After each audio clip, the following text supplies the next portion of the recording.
You're listening to WZYE 95.9 FM. You are listening to WZYE 95.9 FM. The most influential name in Caribbean radio in the tri-state area.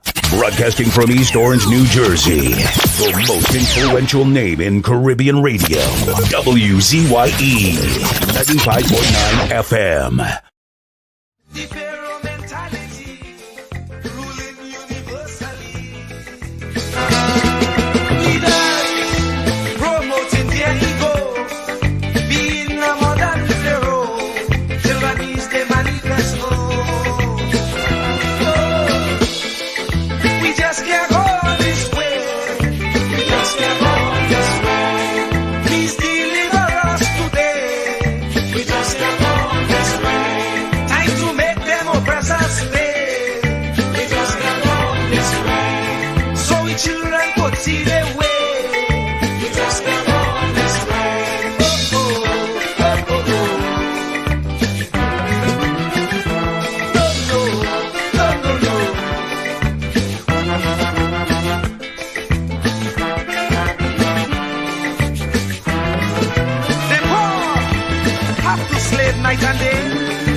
Equal facility, like Pharaoh and company, brainwashing we say we free. We just can't hold this way. We just can't hold this way. Please deliver us today. We just can't hold this way. Time to make them oppress us pay.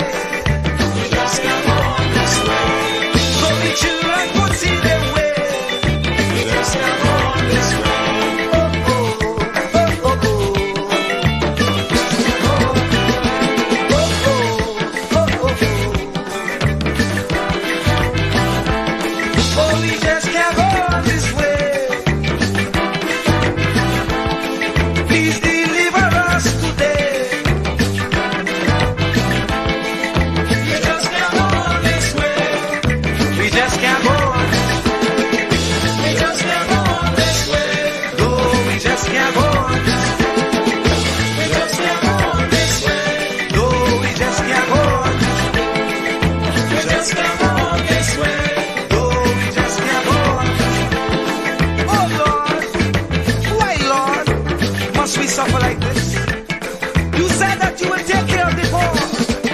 Like you did in Egypt, when Pharaoh had the Israelites in bondage, you delivered them. But here again, we are in the same khaki pants. We have those modern Pharaohs who oppress the poor, who represents Israel. They confuse us with so much lie. Not even thinking that we would realize. And if we criticize, we could be ostracized. We don't know who to trust. That's why I say, Lord, please listen to this prayer that comes from the poor. Please send us another Moses again.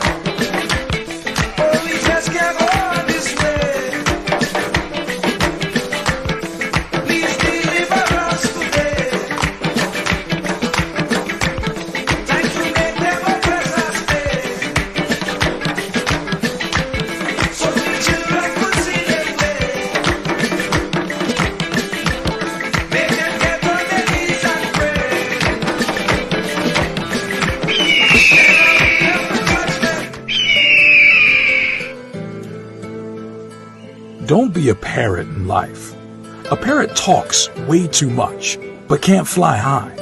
But an eagle is silent and has the willpower to touch the sky. Here's the 7 mentalities that we can learn from an eagle.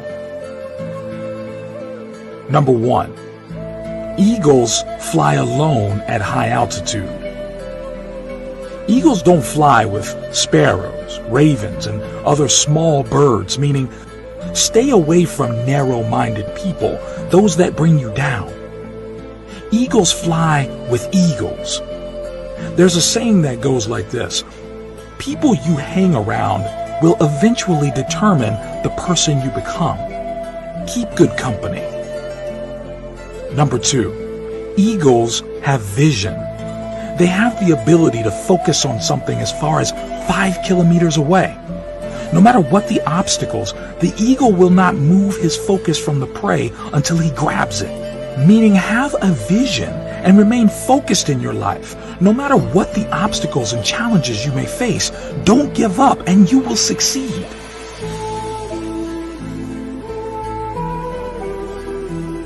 Number 3, eagles are fearless.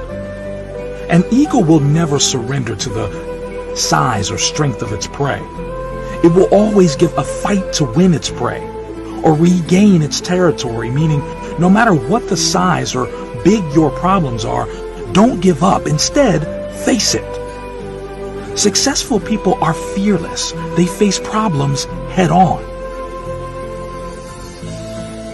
Number 4, eagles are tenacious. Eagles love storm. When clouds gather, the eagles get excited. The eagles use the storm wind to lift themselves higher. Once it finds the wind of the storm, the eagles use the raging storm to lift itself above the clouds.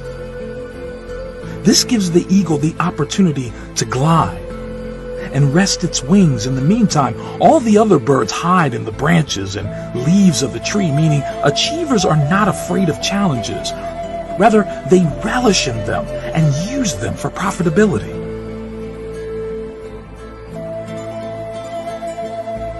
Number 5, eagles never eat dead things.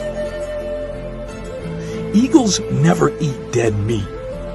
In other words, an eagle does not scavenge. It only eats the meat from the prey it kills itself. Meaning, do not rely on your past success. Keep looking for new frontiers to conquer. Leave your past where it belongs, in the past.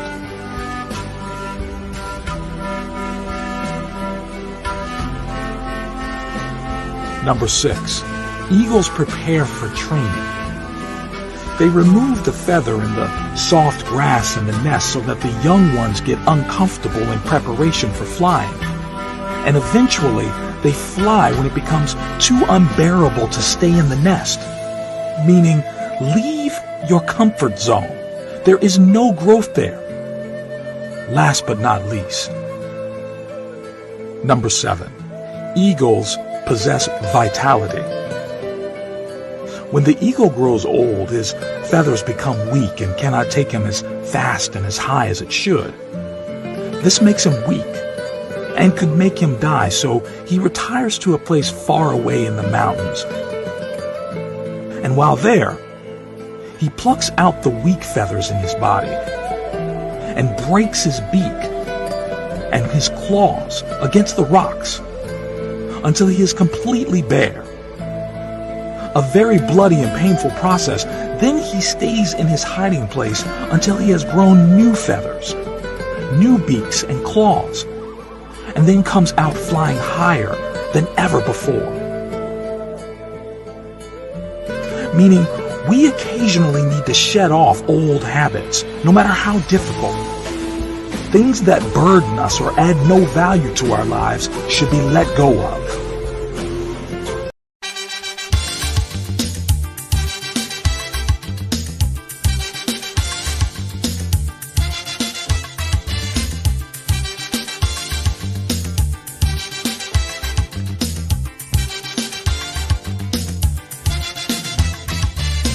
You get up one morning, your elders have something. You don't know how they get it, but you want to use it. But if you ask them old people to get the things what they went through, ask them this any day, and your parents sure to say, black man have to keep on jamming, for black man to get a little something.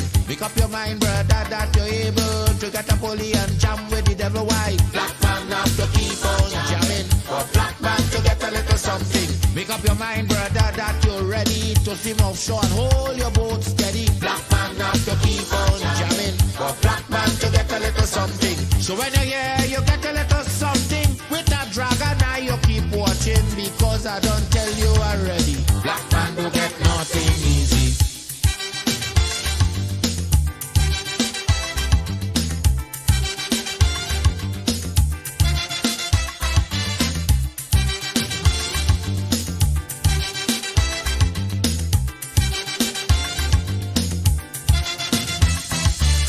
Say you get up one morning, and oil money running. How it come you don't know, so that it can how the thing go. But if they read about Uriah, they wanna find out the pressure. How we get so much old hell to get a penny from TLL. Black man have to keep on jamming, for black man to get a little something. You got to take up your own cash money, pay people for your own refinery. Black man have to keep on jamming, for black man to get a little something. Make up your mind to be a magician, to make money out of scrap iron. Black man have to keep on jamming, for black man to get a little something. So when you're here, you get a little something. With that eagle eye, you keep watching because I don't tell you already. Black man don't get nothing easy.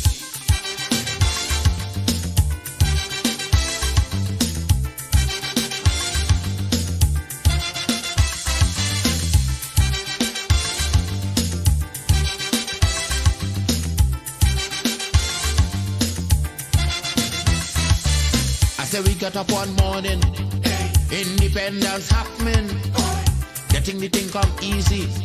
Now they're taking liberty. But if they know about petition, we are to send to England for some woman to tell we in this colony free. Black man have to keep on jamming, for black man to get a little something. You got to go to conference in England to get independence in your own land. Black man have to keep on jamming, for black man to get a little something.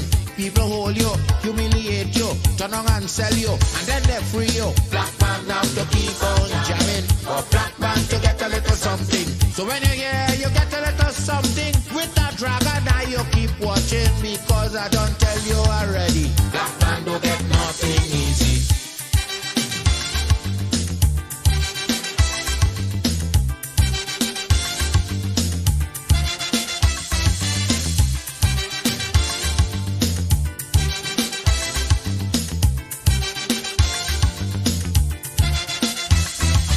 So when a black man gets something, he got to start thinking. You get it there easy. You got to practice economy. From getting licks from the slave master to become the landowner. Brother, is a terrible journey, packed with plenty brutality. Black man have to keep on jamming, for black man to get a little something. You got to rise up, you got to stand up. Make up your mind, you will always stay on top. Black man have to keep on jamming, for black man to get a little something. You got to go to conference in England to get independence in your own land. Black man have to keep on jamming, for black man to get a little something. You got to take up your own cash money, pay people for your own refinery. Black man have to keep on jamming, for black man to get a little something. Make up your mind to be a magician, to make money out of scrap.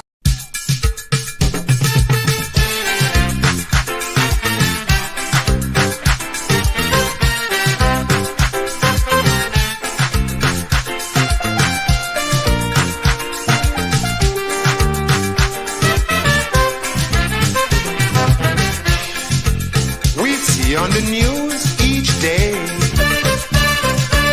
human lives are blown away.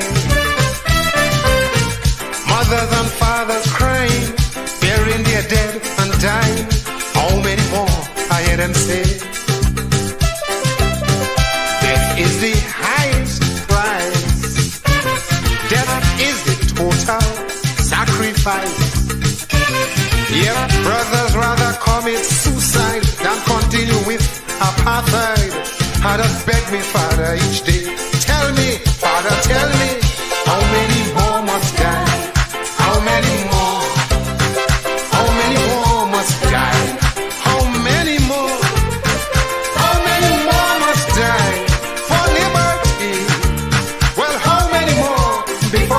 South Africa free, Mr. Botha? How many more must die? How many more? Mistress Thatcher? How many more must die? How many more? Mr. Reagan? How many more must die for their dignity? Well, how many more before you set South Africa free?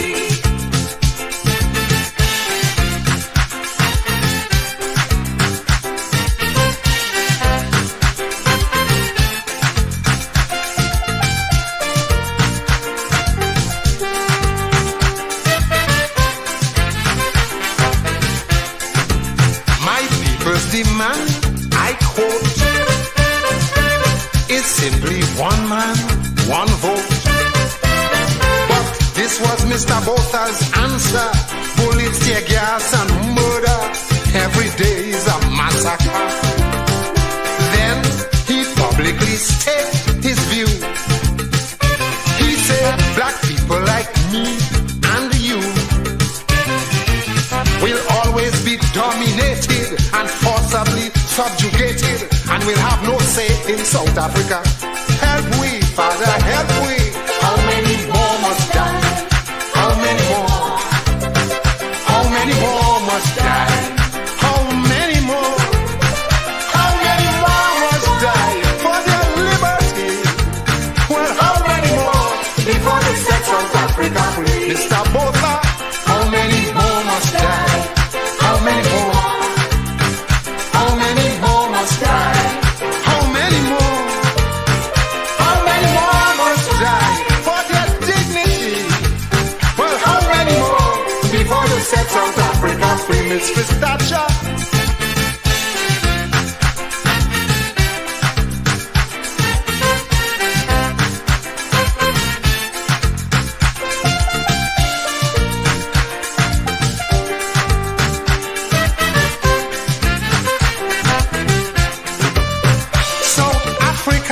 Today is just a short fuse away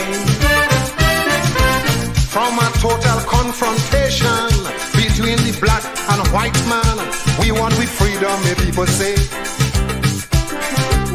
They have made it very plain.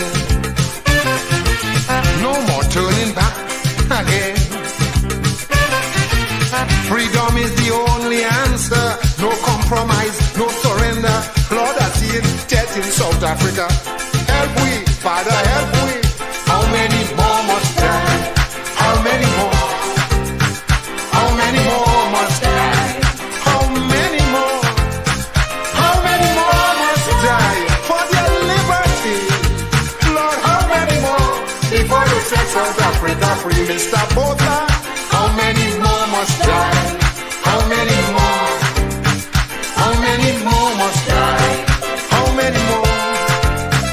How many more must die for their liberty? Lord, how many more before they set South Africa free, Mistress Thatcher?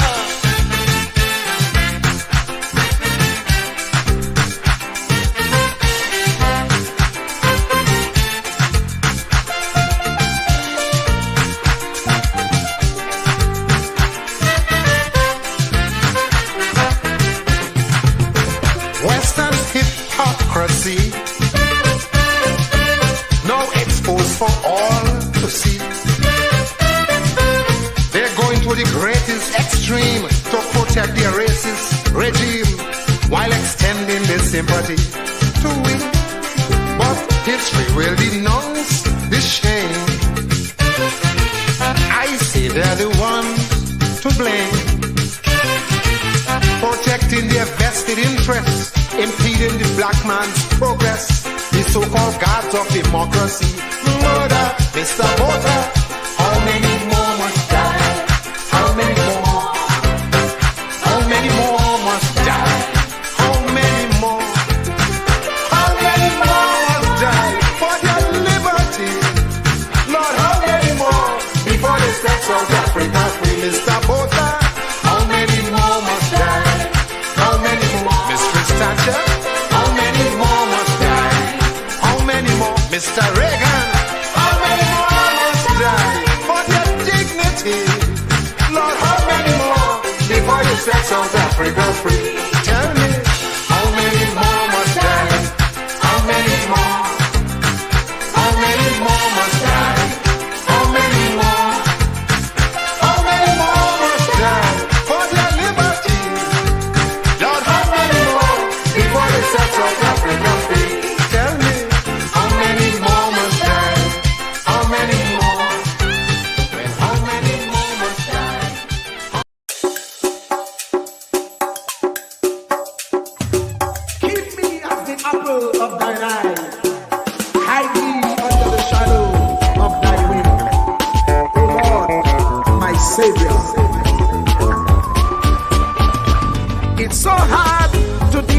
personal struggle.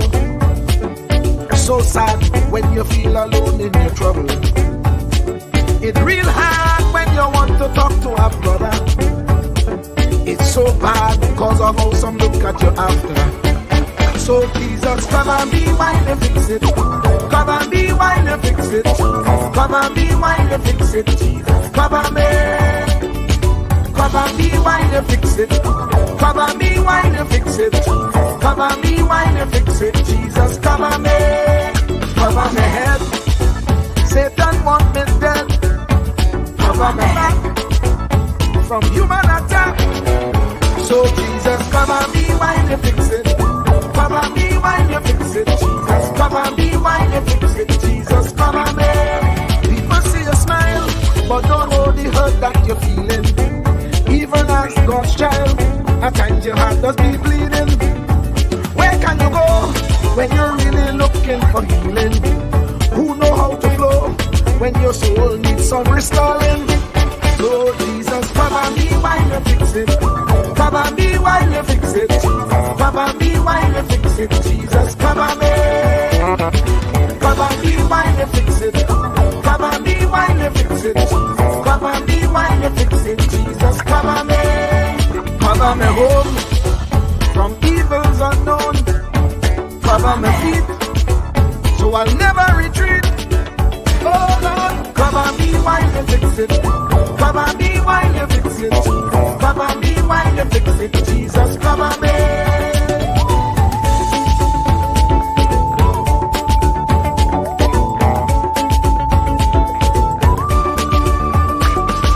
Cover my brother, cover my sister, them who under pressure. Cover the preacher, every church worker, the young believer. Cover the worship leader and intercessor, every gospel minister. Cover. Jesus alone is the one who has the real answer. The one on the throne is the true and loving Father. He will hold your hand and keep you from going under. He will make you stand and let you know he's a fixer. Come and be while you fix it. Come and be while you fix it. Jesus, come and be while you fix it. Jesus, come and be. Come and be while you fix it. Come and be while you fix it. Come and be while you fix it. Jesus, come and be. Cover my mind. You know the struggle sometimes. Cover my mouth, that the wrong thing wouldn't come out.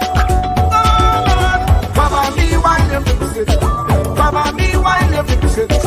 Cover me while you fix it. Jesus, cover me. Cover the Christian in the midst of aggression with the power of your right hand. Jesus, cover them helpless children. Jesus, defend them. Send help from heaven. Jesus, cover all them radio stations that blessing the nation. Grant divine protection. Jesus, cover me.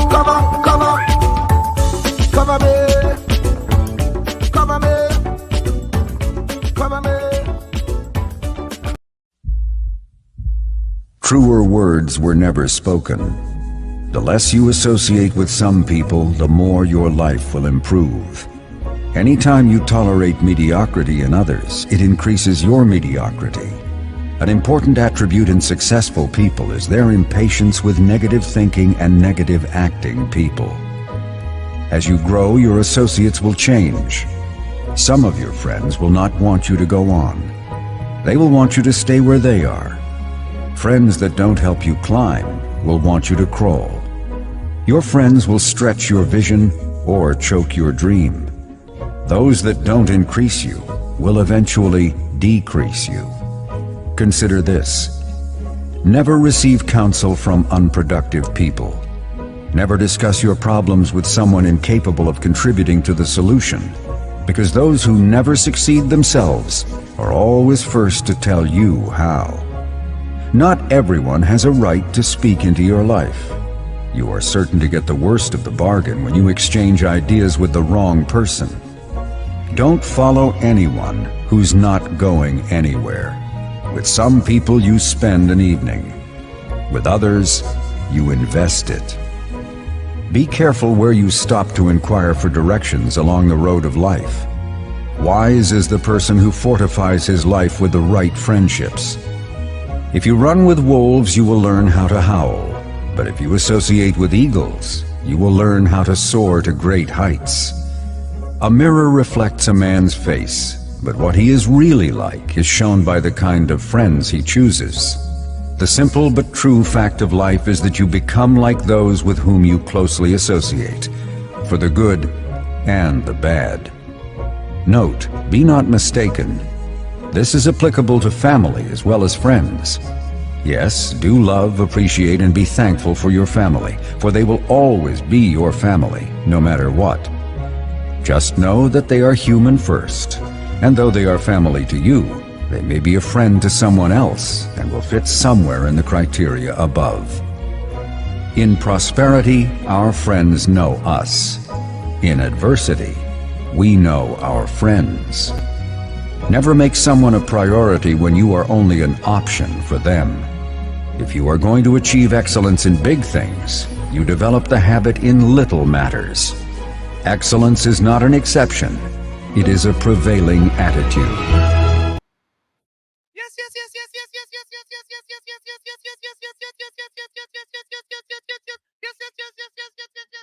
Let me say a special hello to all of WZYE 95.9 FM listeners, of course, ladies and gentlemen.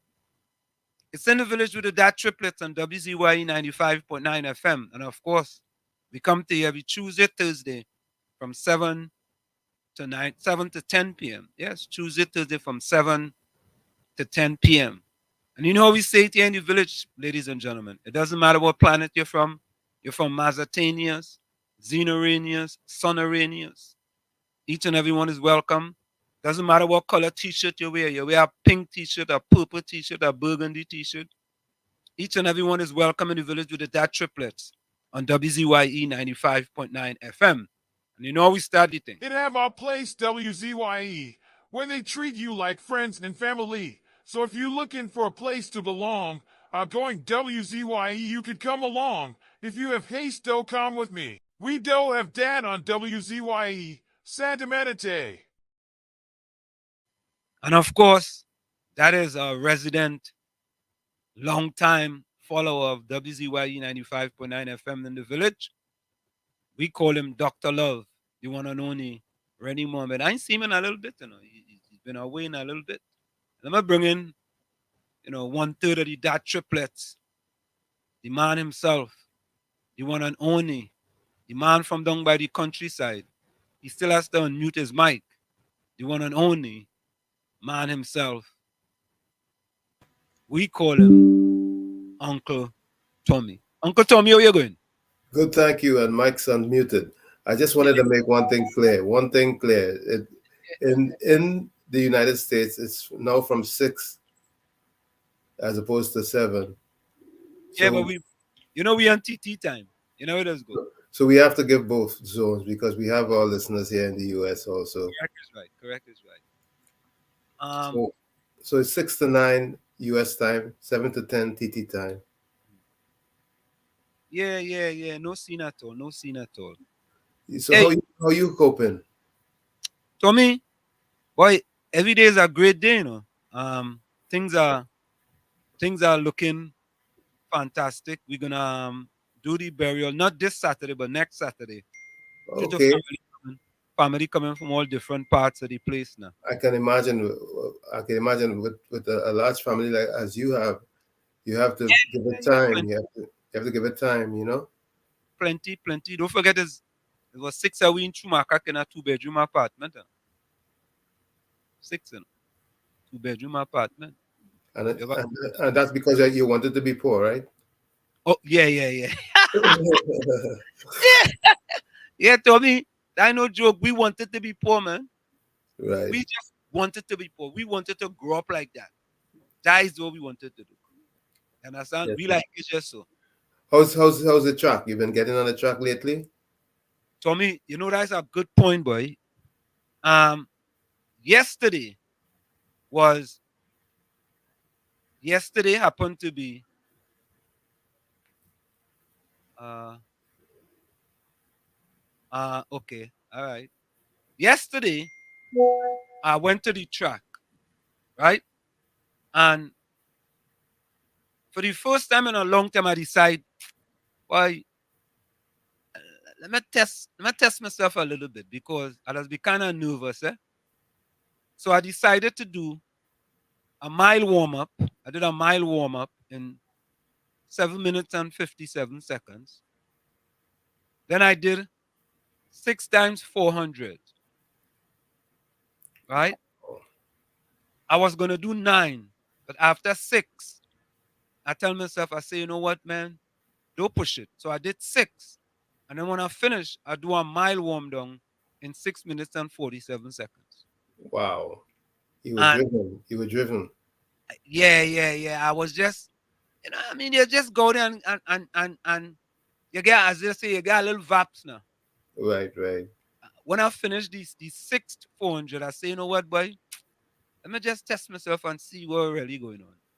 And I run the mile in 6:47, so I was very very pleased. Yep. So I took today off. I don't train back to back anymore because it's just it doesn't help me.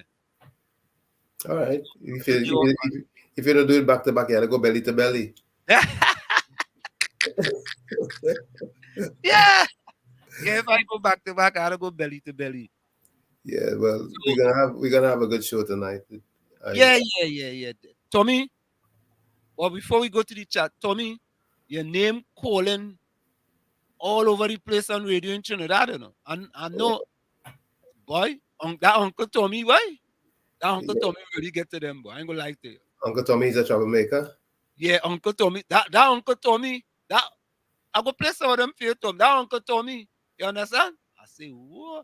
And they hear them, if you hear that Uncle Tommy on Saturday, Sunday, how he was only talking, talking. I say, way. I say, boy, Uncle you Tommy's know, supposed, Uncle Tommy's supposed to be quiet, right? yeah, Uncle Tommy's supposed to be quiet. You see, and he talking, if you hear him, he was talking on Sunday, eh? And he was only talking and talking. I say, way, boy. What I'm You supposed to know, do? I'm supposed to whistle or sing. whistle. You're supposed to whistle. Okay. Hey, but Tommy, and you know what's interesting, Tommy? Tommy, you said something, eh? You don't pelt stones at barren mango trees. Correct. You know? And I have something else I want to play. Because Tommy and Eyeline, it'll be so much we just want to play, but we can't get to all of it. You But understand? And then the thing about it is that what we have to understand too is that sometimes we play some stuff on Tuesday and Thursday for a global audience, and we had to kind of repeat it on Sunday or Monday for the local audience I hear you. I hear you. because it's two different audiences, two different audiences.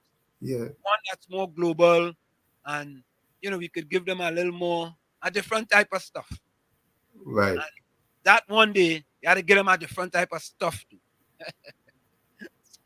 so it's always different type of stuff. I put Yeah. it out.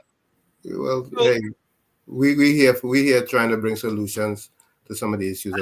As a matter of fact, talking about solutions tonight, we're gonna have a real good time with Mr. Victor Ramsey, who's gonna be giving us some security and safety solutions.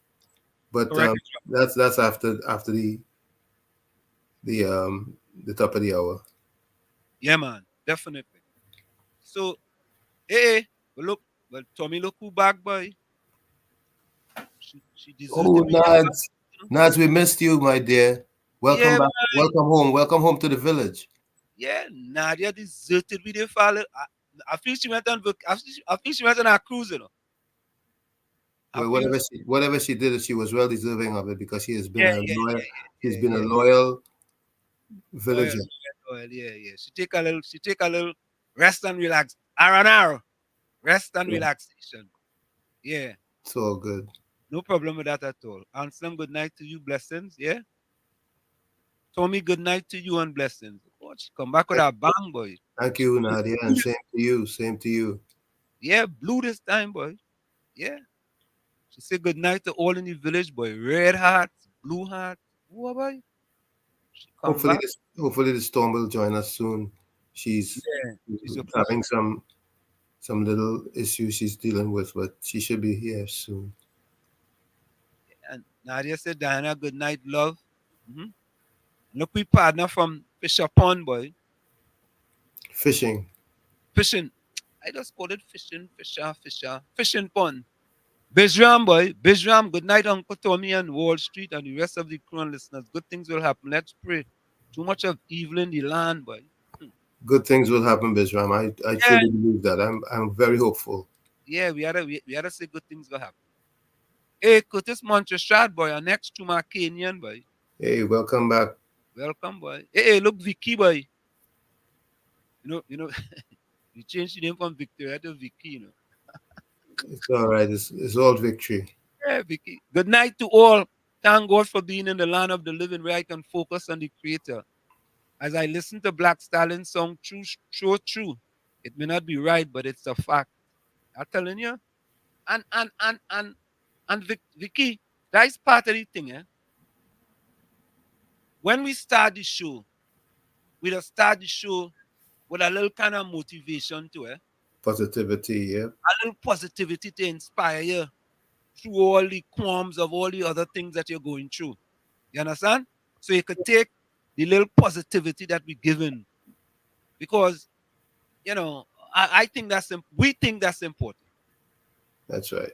That in spite of all the things you're going through, you could get a little motivation or something in between, trying to inspire you for a better tomorrow. Hey, but people coming in tonight, boy. Look, Lana. Hey, Lana, welcome. Yeah, Welcome back to the village. yeah, boy. We ain't see Lana in a long time, boy. God, I say blessings and some Tommy and Diana. Love in the house. I Every time. oh she Queen Love. I don't That know. was Lady Love, Lady Love. is Lady Love. Something, Sometimes, something, but it's all love. yeah. Nadia blessings, yeah. Victoria blessings, yeah. Vicky say Wall Street. I'm not saying that is right, but I need to understand the issue and focus on achieving whatever there is. It may be a long journey for the black man, but we can make it if we try. And Vicky, I agree with that, you know. I agree with that. But I just believe that. And you know, I just hear anyway, let me bring in that. Anna, welcome. How are you? Huh. What up, people? Everybody good? Everybody good? What going on? What going on? Tommy, how are you? I think Tommy? Tommy might muted. Tommy not hearing me. Yeah, he mic was He's muted. frozen. He looks like he's frozen. No, his mic was Yes, muted. I'm sorry. I'm sorry. I got distracted a little bit there, but Mm, I'm glad that you're okay, Diana, and I'm quite mm, good. And thanks for mm, asking. How are mm, you feeling right now? Yeah, I'm coming down off the let's leave it right there. Just take your time coming down because we don't want no slip and fall. Yeah, boy, you never know. Huh? I had to do a procedure, so I had to go up into this, and I would suffer panic attacks, you know. So they had to give me something to calm me. I didn't even know. Well, I lay on the bed and they slide me up in, and I ain't panicked this time because they gave me something to calm me and slept. I went into la mode. So when I did wake up, I realized I was still in the plane, but they had to blindfold me because the thing is right in my face here, and I'm claustrophobic. So I managed to, but the medicine wearing off that they put to calm me down. So it's wearing off. It's still there. But Anselm, I just want to say personally here on the program, offer my sincerest condolences on the passing of your beloved mother. Thank you very much. I appreciate it. Okay? I appreciate it very much. So, highly welcome. We're trying a different kind of view tonight. Highly welcome. Um, Victoria say, good to hear your energy on the track. Hope it's natural energy and not stress energy. Mm. Oh God. Nah, it's not stress energy. I'm gonna try something. Hold on, I know what is going on here. Something happened there that wasn't supposed to happen. Hold on 1 minute, folks. Oh dear. Right. Hmm. That's three. I know what happened to that layout now. Like Hmm. 1, 2. 3. All right, I will try that layout. Let me see if that layout is going to work for now. Because all of a sudden, I think it's because. All right, folks. What if something happened? And I think hopefully go fix itself. Yeah. So let's see. Eileen says, Eileen, yes, here. I hear blessings and love. Darren Red says, Wall Street is spin bowlers trying to take your stumps.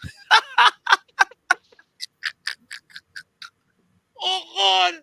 Ah, Darren, I like that one. Good one. Spin bowlers trying to take my stumps. Hmm. But Tommy, Yep. I better Tommy boy, listen. it Talk, is talk to me. it is a lot, Tommy, a lot. So, Tommy, today, um, I'm promoting a person. I'm giving them a promotion through the public relations officer of the Go Along Get Along PNM gang. All right. And The person is. hold on, let me find the person for you. Something happened to this thing here. All right, here it is here. All right, it just fixed, I think. I think it just fixed. All right, it fixed now. Yeah, so um today, Tommy, in all the things that I was doing, I was listening to the morning program on Okay. 9.9. Yes. And the fella, first of all, he took issue again with the interview we did, the first interview we did with Kamla Prasad Busesa. All right. And he said that he had the information to show that what we did, Tommy, on both programs were fake. Well, he got to bring it forward. Just don't keep it to yourself. So here it is. Here it is. Take a listen to this. Should I play that one, boy? Hold on. Hold on, and let me see something. Um. All right. So let me start here. Listen Oh, to this. this is crazy. This is crazy. And I don't intend to spend too much time on it, because these people are irrelevant and they like to sit down on our live and say, yeah, they're talking about us. There's no such thing as bad publicity and bad media and all them kind of things. I mean, Who's he Oh, answer? this is crazy. This is crazy. And I don't intend to spend too much time on it, because these people are irrelevant and they like to sit down on our live and say, yeah, they're talking about us. There's no such thing as bad publicity and bad media and all them kind of things. He's talking about you, right? Yeah, no doubt, no doubt. And there is a guy named Dale No Voice. I mean Daily Voice. They call Yeah. him, they call him So Daily. what does he say? You sit down on a program and you're irrelevant. What is this? Well, we Anselm? Tommy, Tommy, he talking about you. So Tommy, you go ahead. Today, Tommy, in all the things that I was doing, Tommy, you go ahead. I was listening to somebody we getting feedback. Yeah, it was me. Sorry. Yeah, Tommy, you go ahead and explain what you had said. No, basically I was saying there's no such thing as bad publicity Right. when it You comes to said that. media. When Yeah. it comes to media, And- the fact that they're talking about us is very good. It's not a bad thing. That means that we're making an impact. Like I always say, school children don't pelt stone at fruit trees that don't bear fruit. So listen to him again, Tommy. Tommy, boy is that? Listen to him, and I want to play. But Anselm, Eh. remember I used to say, now I hope he ain't talking about me talking about all you on that other program. Now if he come out and say WZYE in the village here, he include Well, me. he had one with us So- too, you know. Yeah, one with me. So I will. Let me, before we go there, isn't that the same young man who was experiencing and bared his crisis he was going through, an alleged crisis Correct. on social media?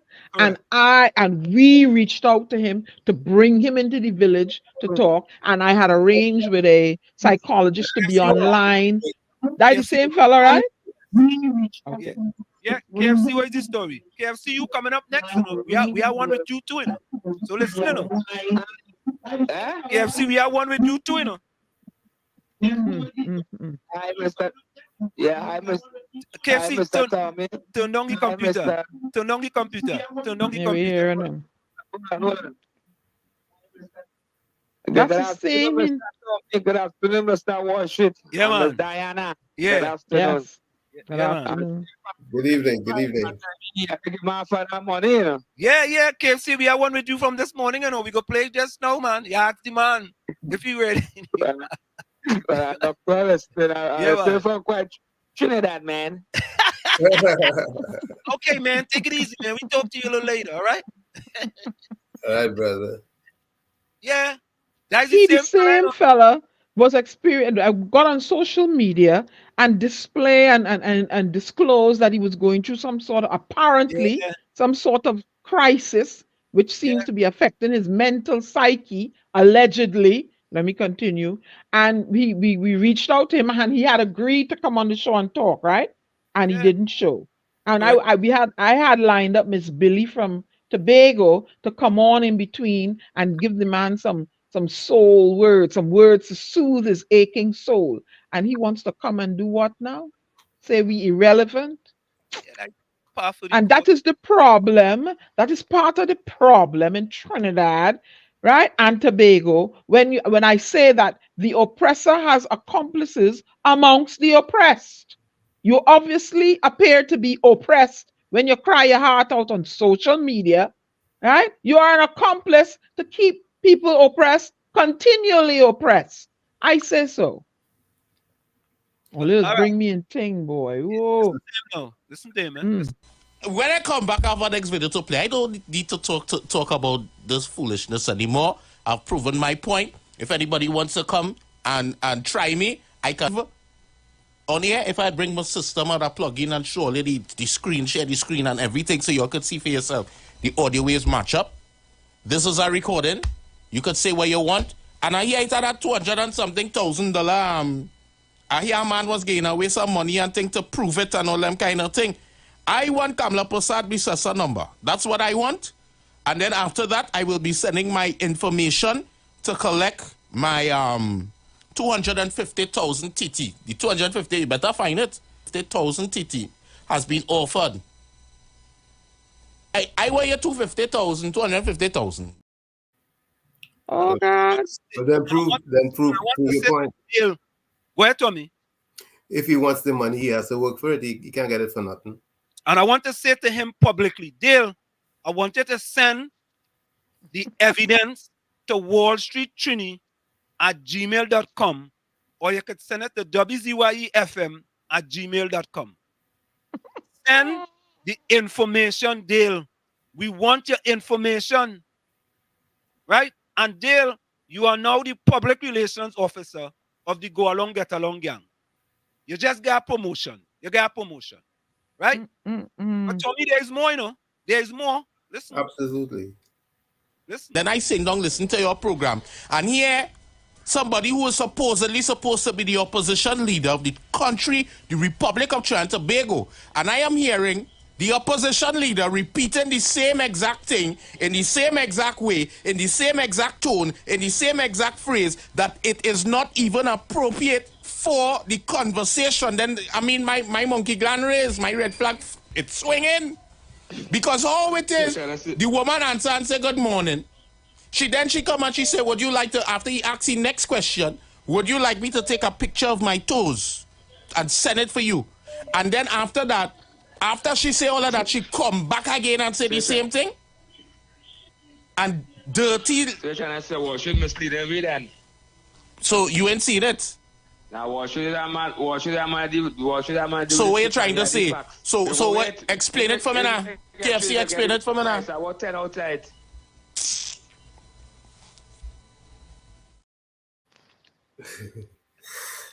Oh Tommy, boy. let me put it one now with all of us now. You know, the good enough. But Tommy, Go ahead, let me hear. Go ahead. tell them good. What Tommy, and yeah, he talking now. Yeah, they just talk about the originate, they don't imitate. We originate.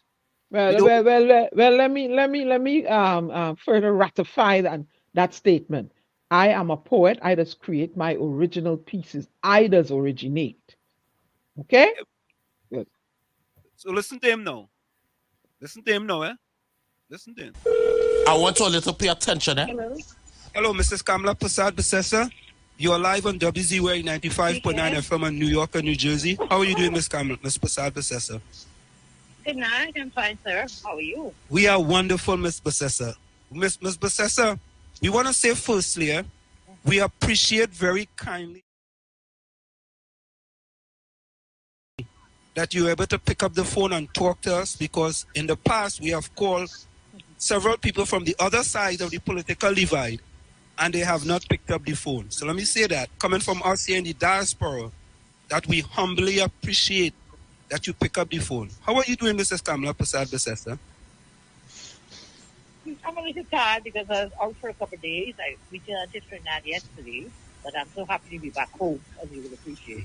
So I'm fine, and thank you for asking. Miss Prasad Besessa, we just want you to lay one thing to rest regarding the toe issue. We just want you to lay that to rest. Shall I take a photograph of my toes and send it? Yeah, we'd be more than willing for that to happen, of course. Because, you know, we feel that our program is a balanced program. And what we do, Mrs. Prasad Besessa, is that we pick up the phone and call politicians. We are in the diaspora. And we feel that politicians should pick up the phone and talk to people, especially us here in the diaspora, right? And it is good that you will lay that issue to rest, because it was a big issue all over the radio stations, and people I'm a little tired because I was out for a couple of days. I returned to Trinidad yesterday. You hear it, eh? I'm so happy to be back home, as you will appreciate. That's fine, and thank you for asking. Just now, eh? And you are well. Everything is going fantastic. Just now, eh? All you hear what went on there, right? When the conversation started, the same thing she now say in the beginning is the same thing. And only realize it's no editing and no video and thing, eh? Because this played live on here. Never finish played now. Hello? Miss Prasad Besessa, do you want to say... Shall I take a photograph of my toes and send it? And these fellas and them so deceitful, boy. Anyway, let me finish play it out. You honestly, né? The same thing that the conversation started with in the morning, and this is the first interview that they had when they had the whole bacchanal about Kamala sick and the toe cut off and all these different things, and they come on the radio and say we're doing an interview with Prasad Besessa, a telephone interview. The conversation started. You say, hi, good morning, this is so and so and so. Hi, good morning, ting, ting, ting, whatever. You ask a question, and then she responded and say, should I take a picture of my toe to send it for you? And then she come back again, should I take a picture with the same exact tone, same exact everything? Required. No, that's not required. And them answering. Do you want to say anything to the people in the diaspora, because they haven't heard from you? We in the diaspora have not heard from you in a long time. Do you want to say anything to the people in the diaspora?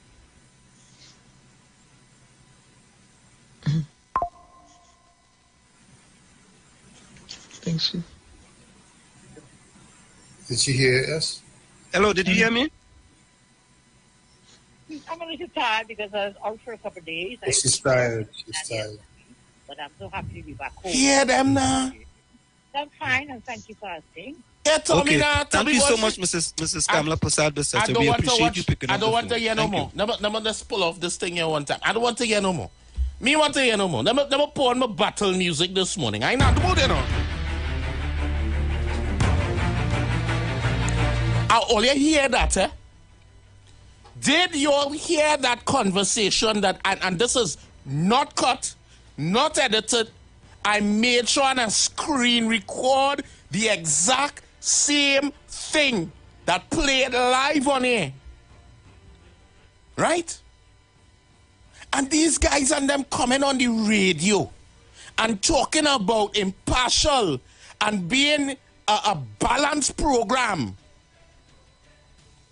I don't know I'm going to get real backlash with this, but I don't care because at the end of the day, we're talking about the truth and putting the truth out there for the people, boy. And I sat and I listened to this interview and I saying, but what's going on there, boy? How do I repeat it? Because I listened to that whole show live. And I ain't take it on. I didn't take it on. Then boom, the other day now, it's Friday, no, Sunday.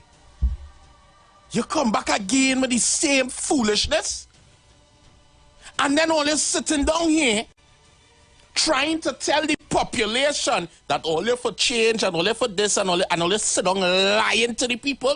And then you are the belly, the audacity, the testicular fortitude to sit down yesterday and say, I would love only to come and prove that was a recording or that is AI. You, by...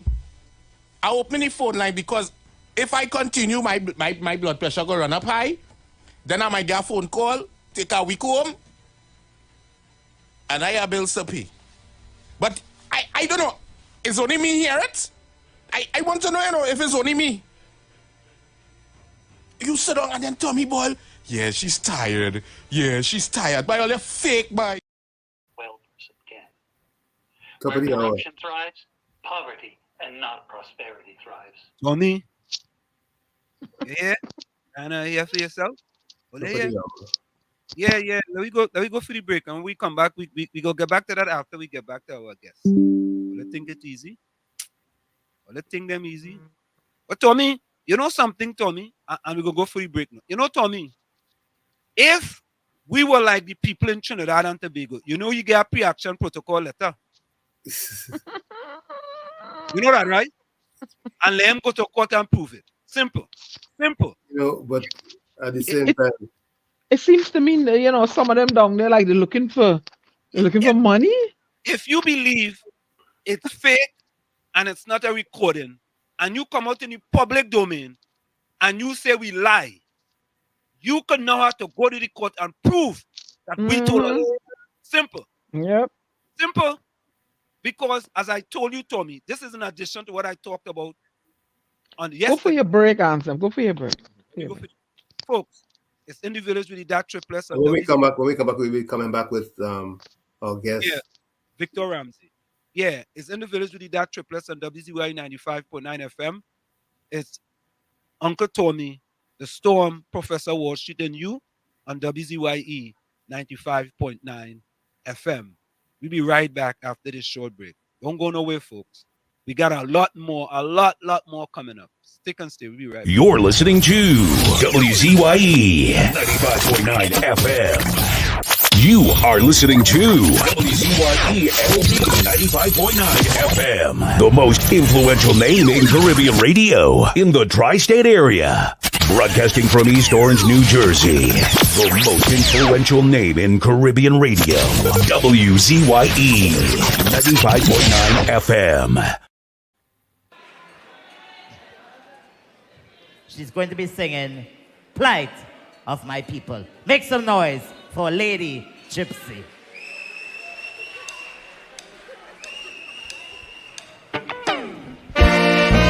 No plight of my people.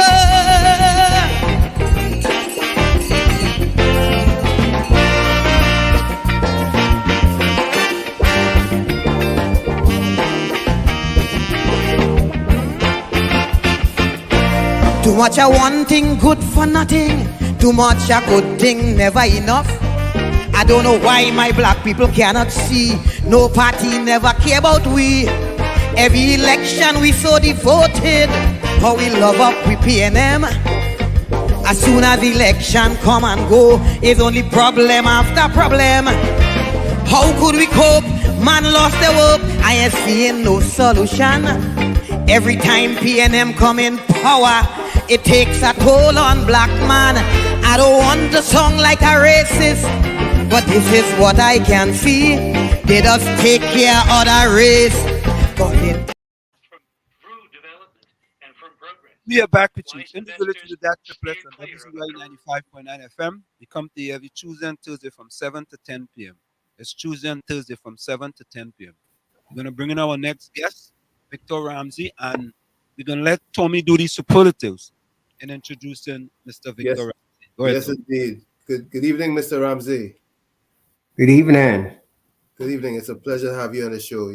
You are a man who wears so many hats. But we want to start off asking you to tell our audience about some of the things that you're involved with, the main things that you're involved with. Even though we're going to dub this session Securing Trinidad and Tobago, ideas for securing Trinidad and making it safe again. Well, here's a little something about me. I came here at the age of 15. I'm 63. I'm here almost 48 years. I served 21 years in the U.S. military. I also served 21 years in corrections. I worked in different areas of corrections. I worked on the gang floors, worked on transportation, I went into the kitchen, and the various other areas. I also have 40 years of security, private security, where I took care of many pros and celebrities, high school athletes, college athletes, and so on. And I'm very concerned with what's going on in Trinidad. Let it be known also that I was the one who called a truce between the Bloods and Crips, Latin Kings, Nietas, Damu, and Newark. Many people wanted to take the credit for it, but I did that from the 12th floor at 60 Nelson Place, showing young men that they didn't need to kill each other. They needed to become friends, because many of the young men that was involved in these gangs, I knew their parents. I went to school with them. I've been here that long. So I met generations of people here. So I knew that they needed to have someone that they could trust in, because when I came here at 15, I became a mentor. I got here February 18 of 1976, the summer of 76. I saw that the need, as a 15-year-old, the need for young men here to have role models. So I became that role model. I took care of young men until I went into the service in 79. I served 4 years of active service. I came back home. I joined the reserve component of the Army. I went on to finish out in the National Guard. But anyway, this is about the young men and women who was fascinated with these gangs in Trinidad. And I tell them that leads to nowhere. Anytime you put on a gun, the devil finger is on the trigger. Always remember that. And this is what I tell them. As an officer here, I wore a hairbrush in my holster for that same reason, because I know the people paid us well to serve and protect them. And that's the only way you can do this job. And that leads me to tell you that you have to go back to old school policing. You have to be involved with the community, walk the streets, get involved, know all those young men and women name again, like the old police used to do, and serve and protect them. They pay you well. They pay us well. I get a great pension from the blood and sweat. Every time I cash my check, I get that money. I think about all the young men and women who are still suffering, looking for leadership, while the police just drive by and have little or no heart for those people, separate themselves. They use the term us against them. I don't believe in that. I believe in right against wrong. And so I always wore my heart on my sleeve and I did the work, wearing a hairbrush in my holster for my 21 years of service. Everyone told me I was never going to make it as an officer. I was too soft carrying a hairbrush in my holster, and I showed them different. I was able to call the truth, like I said, in Newark, save countless amount of lives. And this is what I want to be able to do for the young men and women in Trinidad. Make Trinidad and Tobago safe again. And it would be wise, the powers that be, to use me as that bridge to get the police involved in walking the streets again. So, Mr. Ramsey, I heard you said something about mentors, right? And I think that is a significant initiative in order for these young men to have mentors, people who have been there and done that. I don't know if in Trinidad and Tobago, if the Trinidad and Tobago Police Service have organization of where they get mentors from outside of the police department. People have been successful in different forms of life, and they go into the communities and they speak to those individuals. How do you think the Trinidad and Tobago Police Service can go about accomplishing that? What you said earlier about mentors. Well, it first starts with leadership. The leaders have to recognize that you can't put our police officers in cars, and just the only time the citizen sees them is when something bad happens. They have to be involved. They have to be boots on the ground, sleeve rolled up, and so that the people know that you're there for their protection, their safety. When you can show those people that you are no better than them, you stop looking down on them and stop. I was in Trinidad just recently here. I was in Trinidad for on the 3rd and the 4th, and I observed that the attitude of the police there. And I spoke to a couple of them, not knowing who I was. It was very rude, very disrespectful, very belittling in their approach. And then after I showed them who I was, then their attitude changed somewhat. I said, why do you have to see a badge or dog tags that said U.S. Army on it for you to even have a little respect? I said, what happens to the young men and women of this country that you are paid to pray, to protect, serve and to protect? What happens with them? And they had no answers for me. You know, it's interesting that you say that, right? I saw a video with a person who was supposed to be a police officer giving a testimony in a church on a pulpit. And I'm paraphrasing here. And he said something to the effect that they were chasing after these kids, right? Because something had happened. And one of the police officers says something to the effect that we're going to have to kill him. You know, something like that, right? And eventually they stopped the car and to make a long story short, since I don't have the whole story and I don't want to tell something that I'm not sure about.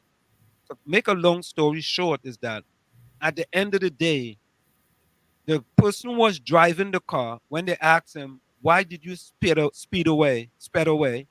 He said, because I didn't have an insurance.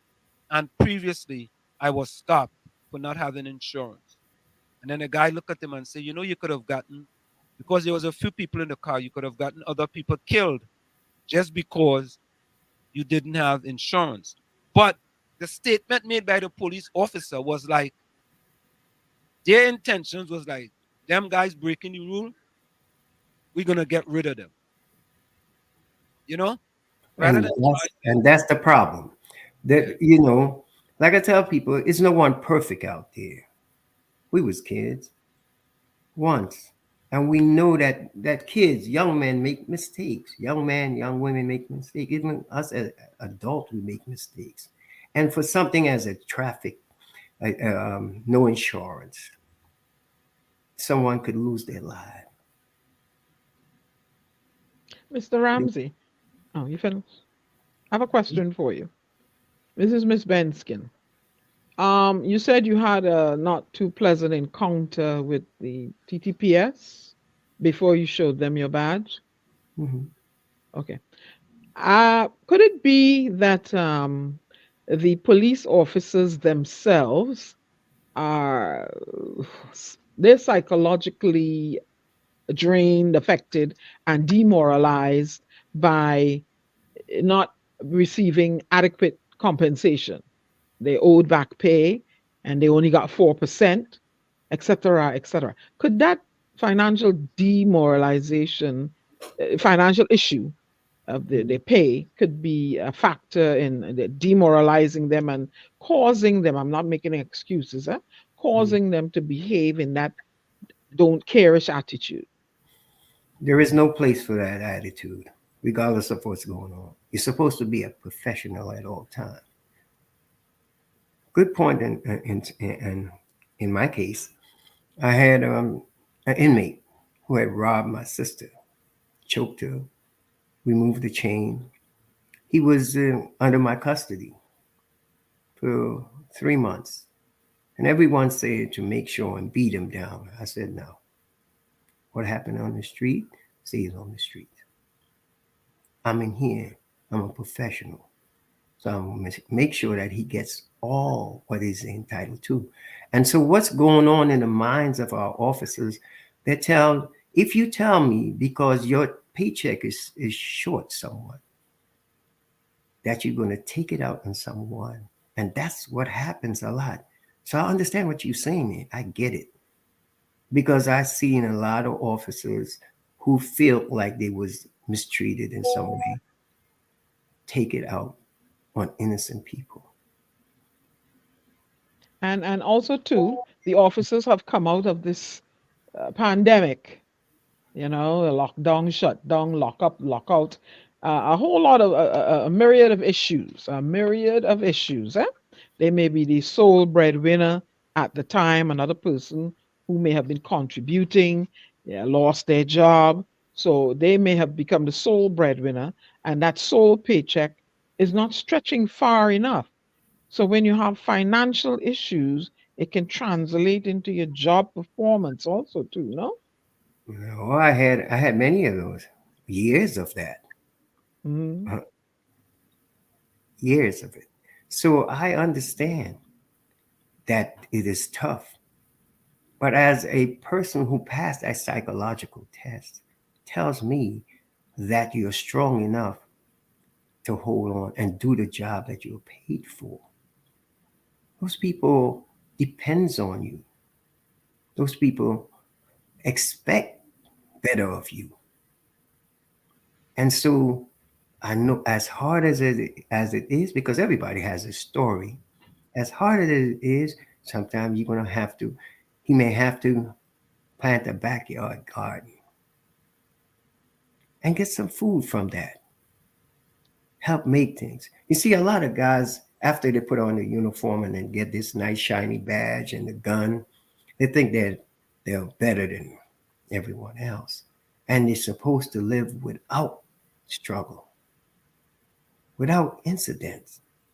That is not so, because life continued to happen. And you as a leader, because as an officer, you're a bulletin board, you're a grocery guy, you're everything, delivery boy.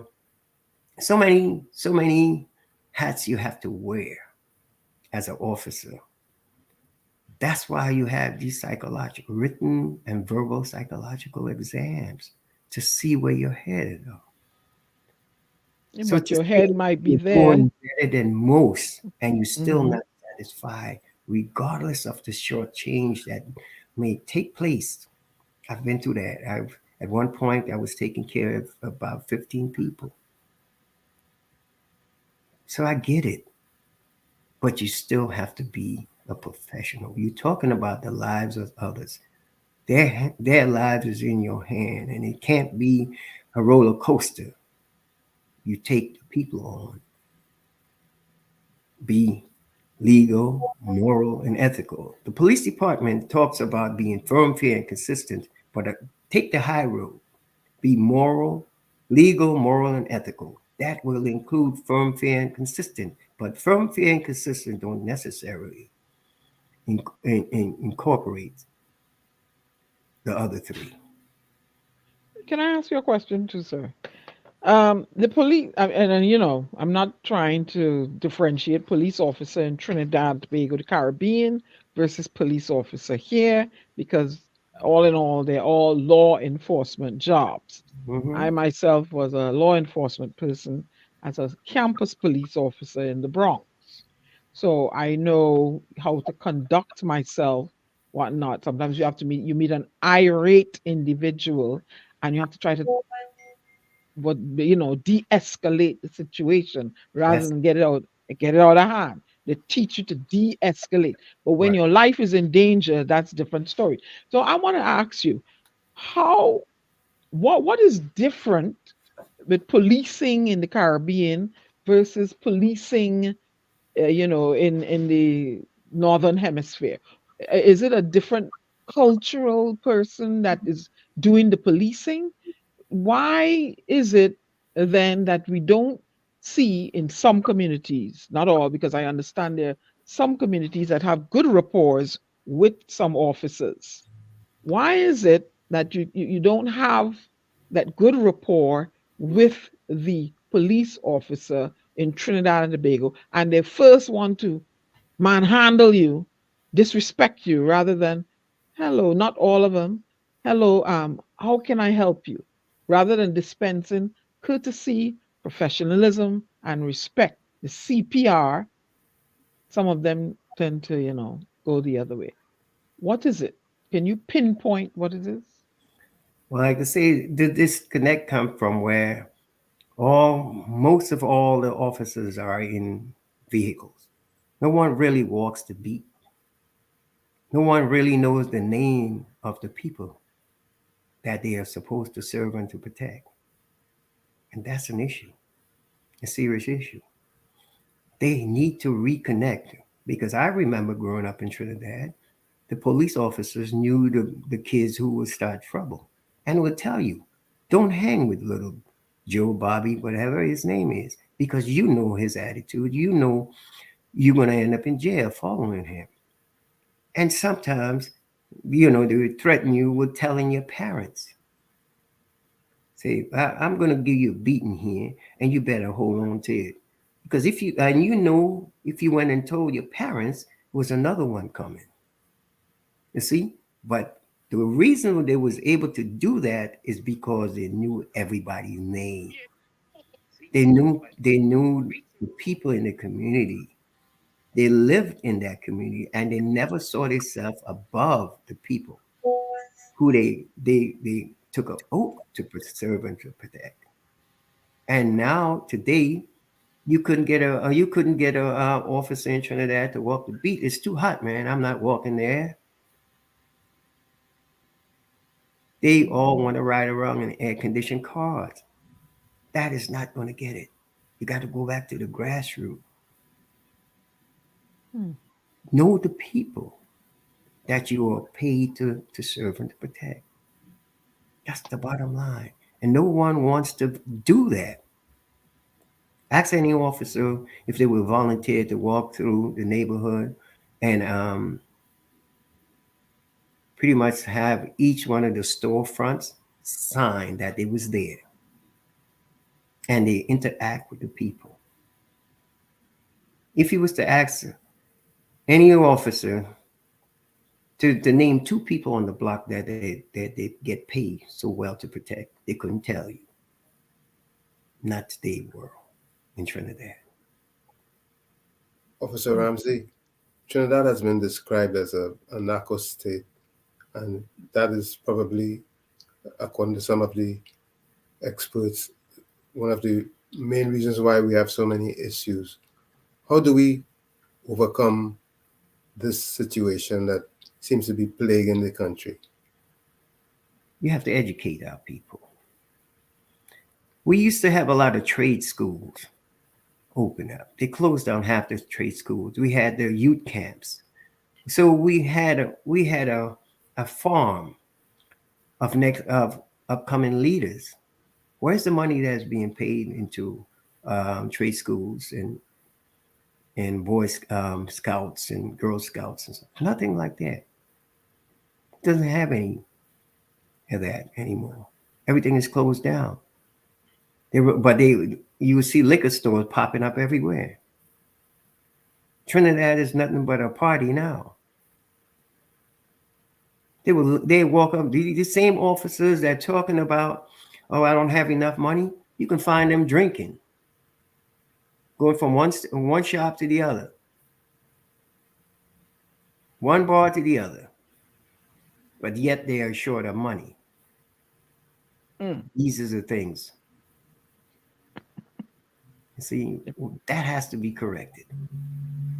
But wouldn't it safe to say we should capture those young men before they garner the attention of the gang leader? How do you know that they're gonna give trouble in school? I gave some trouble in school, Mr. Ramsey. I fight and all kind of thing. I was expelled. I was suspended. But Joseph did not give up on me. I had issues in the home, so I took it to school.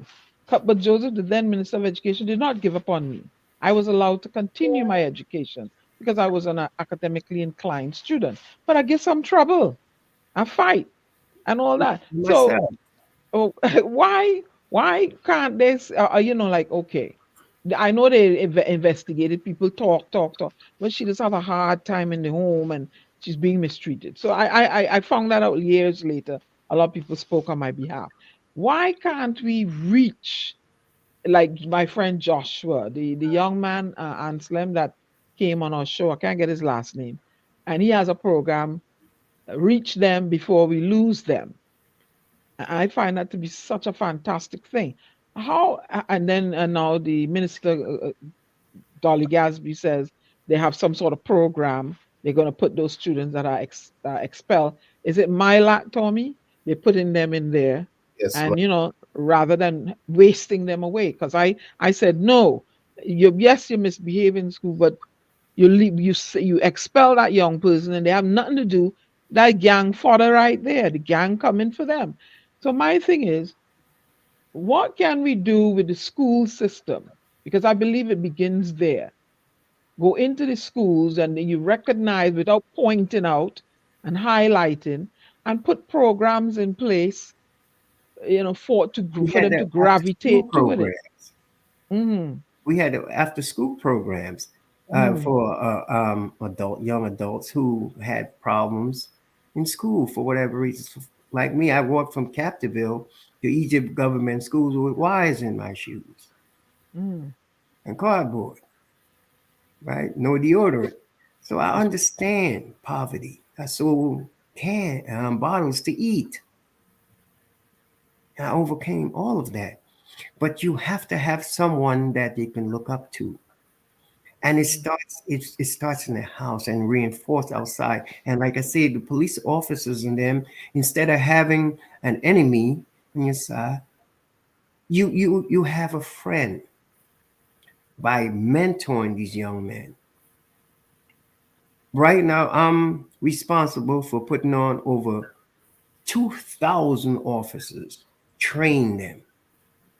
Here, I mentor over 100,000 people.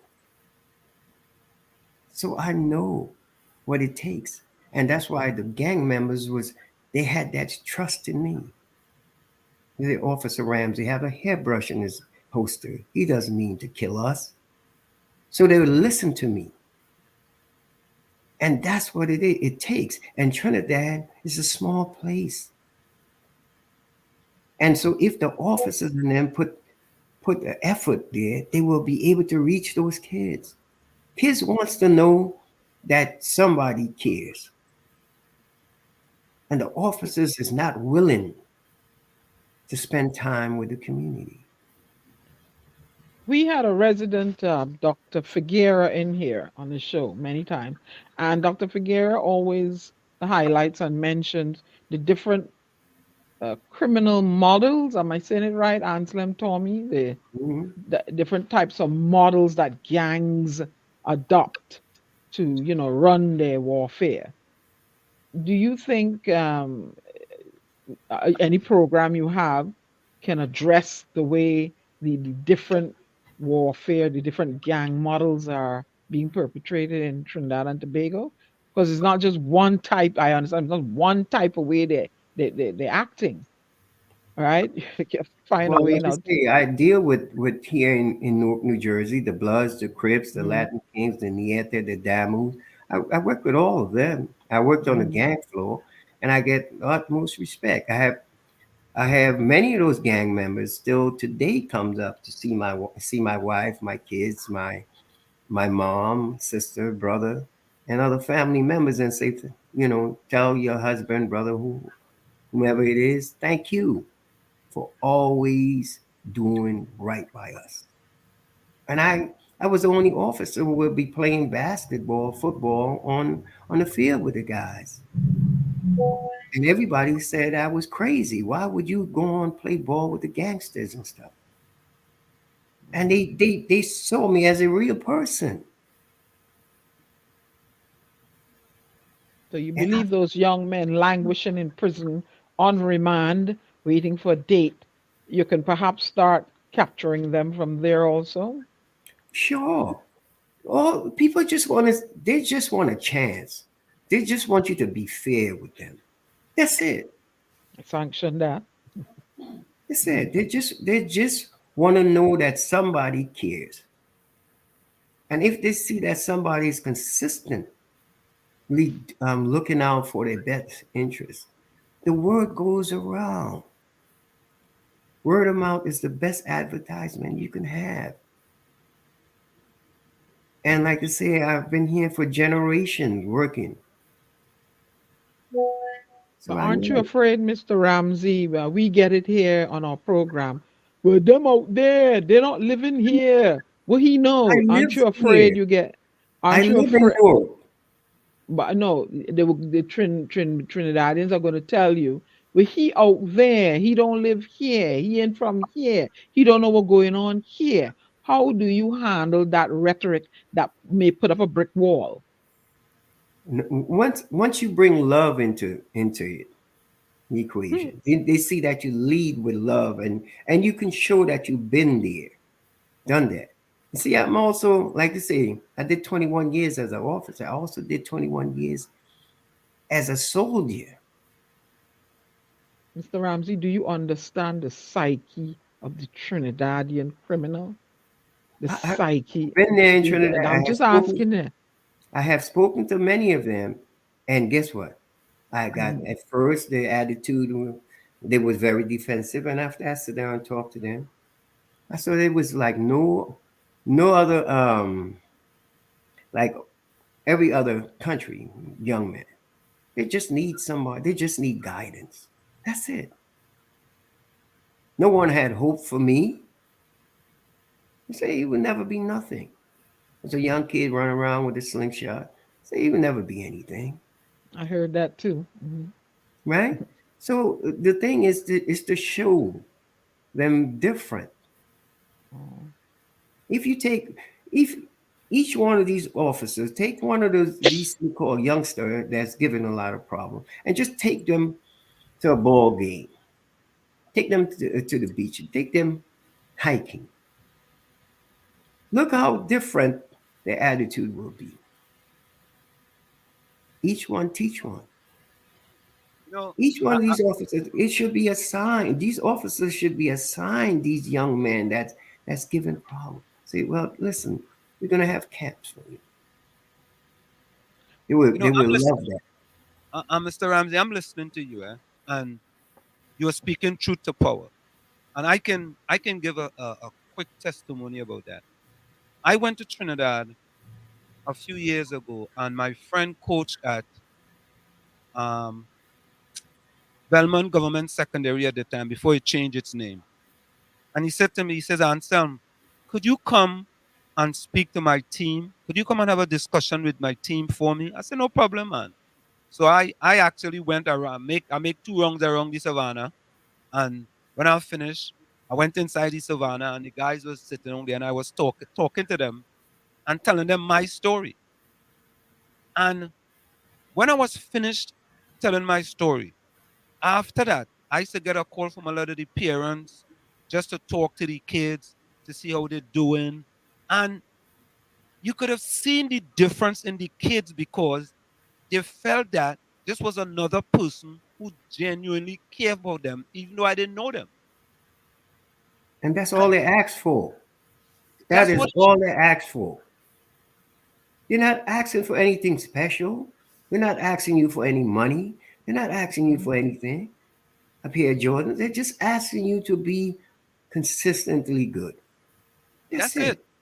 And to be and care for them. And many of those kids, you know, I mean, I even went into the school and all, and I spoke to the kids, and you could see in these kids, for example, when the kids come to the to practice, you know, my friend who's the coach, he will just bring a case of water, right? Because you know some kids come into practice and there are no water. Right. There are no water. So just a little thing as a case of water, when they come to practice and they're seeing coach bringing me a 16-ounce bottle of water, they're telling themselves, boy, that coach really cares That's for me, boy. life. You just brought life to that kid. And it's simple. It's not that difficult. And that's what We it make is. it I into always say. rocket science. We trying to make science. We trying to take water out of a stone. You know what I mean? Mhm. Yeah. And you know, but I'll say to you this, it is sad that in Trinidad and Tobago, you might be enemy number 1, enemy number 2, enemy number 3, and enemy number 4. Because some of the same thing they will say to you is who he think he is. Because he served 21 years in the army and he served 21 years as a correction officer. He want to come down here and tell me what we should do. You understand? It's a mindset, you know. It's a mindset that these guys, you have to change, but you can't worry about them. You have to worry about the kids. Well, that's what it is. I was in Tobago. The final 5 days I was in Tobago, and a lot of young guys was hustling, trying to make a dollar, taking people out to the reef and stuff. And I sit down with the group, not one left. In fact, they call other kids, hey man, come over here and listen to this. This is the guy who spoke to us a couple of years ago. They remember me before the pandemic. I was there about 4 years ago. And I sit down there and talk to them. And I had an audience of about 35 kids in about 15 minutes. Young man, they wanted to hear. And say, you does different, big brother. You didn't even act like a police officer. So I asked him, I said, what police officers look like down here? And they say, not like you, I tell you that much. They don't have time for us. I said, really? I said, how do they expect to get your guys to do the right thing if they wouldn't show you, at least lead by example? I say, they don't care nothing about us. They're just waiting to shoot us down in the street. You know, one of the solutions we talk about here is community policing. You And have to have that.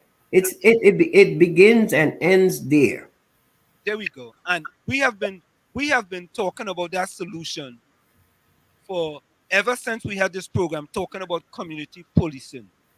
And sometimes they say, well, you know, we have it, we have this organization, and you know, but they really haven't emphasized community policing seriously, especially in the areas where they call hotspot areas. Exactly. I mean, to me, this Our thing, job is deter people. It's not to lock up and abuse and beat up. It's the uniform, the way you wear the uniform and keep yourself and treat people. That what speaks volume. Lock up, arrest is the last resort. You want to deter people from doing things that is against the law. And they respect you. They want to do right. Believe it or not. They don't want to go through all this. And what about the parents, the loved ones who have to stay and wonder what's happening with their family members behind bars? but you know, Mr. Ramsey, think about this, right?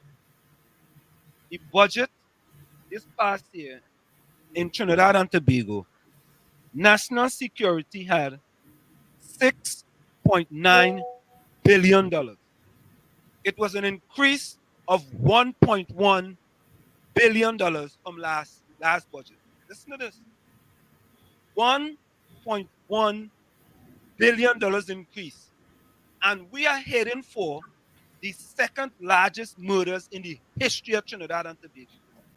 Take some of that dollars and reopen the trade school.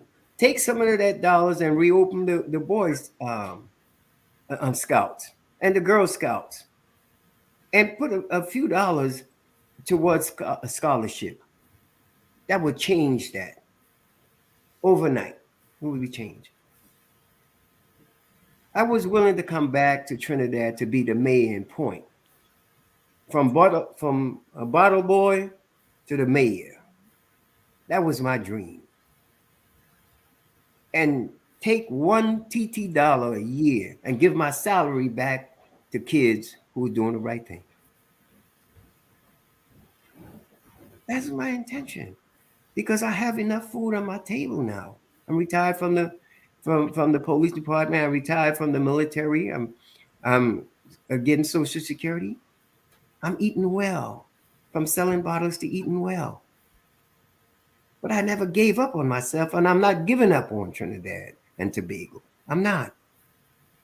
And I have to agree with you.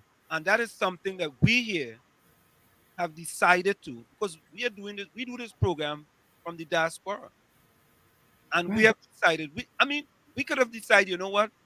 We're good enough. We are right. We don't have to come here and sit down 3 hours one day and 3 hours the next day and talk about things going on in Trinidad. And we could have said we could. But we believe in Trinidad and Tobago, and we want to see a better Trinidad and Tobago. Right. And that's what it's all about. And our people, those kids want the same thing. Nobody wants to be ducking and hiding, running from bullets. They want to go out there and have fun. When I called the chiefs here in Newark, I had 2 daughters in high school. And I told the young men at the prison, I said, listen, why y'all trying to kill each other when you can be outside there going enjoying the junior prom and the senior prom? Go out there and enjoy. The kids put away all the guns and put away the knives.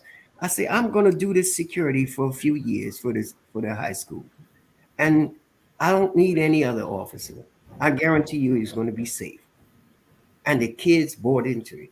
Their parents bought into it because they knew me from years mentoring kids here. Some of those parents I mentor.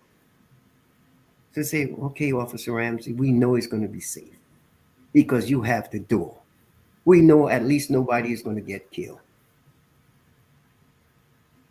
And that's what it was. A safe environment. And if one man, one Trinidadian can come here and speak volume to the people in Newark, the Americans who knew, many of them who knew I was foreign. I was from Trinidad. They listened to me. They understand that I was part of this community. And I'm begging the people of Trinidad and Tobago, knowing I'm a son of Trinidad and Tobago, to give back. That's what I'm here. Why do you have to beg to give back? Why? I was just going to say that, Tommy. That's so painful. You have to beg to help. Yeah, you had to beg to help them in order to help them. Mr. Ramsey, I could tell you, because I answered my name. And I went to the Ministry of Education with a proposal to go into the schools, right? And select people to mentor them and train them and mentor each other and mentor from different schools. I wanted to do that, but nobody engaged me. The only person that engaged me, and it was because somebody knows somebody. You see how it works, eh? I was allowed to speak to a group of, I think it was MyLat graduates at the Napa in Port of Spain under Brigadier Smart, right? And but my speech, certain things I wanted to say in my speech, I couldn't say because it was considered politically, Incorrect. Yeah. not incorrect, but you could raise up some pause. But that was the objective, to call light to the issues that are plaguing. And I have the speech saved on my drives, and I said, let me ask you a question. Do you believe that the alleged corruption in Trinidad and Tobago is allowed to thrive, and so they allow all this gang banging to go on? It's profitable, and they allow all this gang banging to go on. But it's only a small percentage of people will actually benefit from that. Very, very small percentage of people. So I believe that we are smart enough to know that. The people of Trinidad and Tobago are smart enough to know that. So why would we allow such thing to happen under our watch?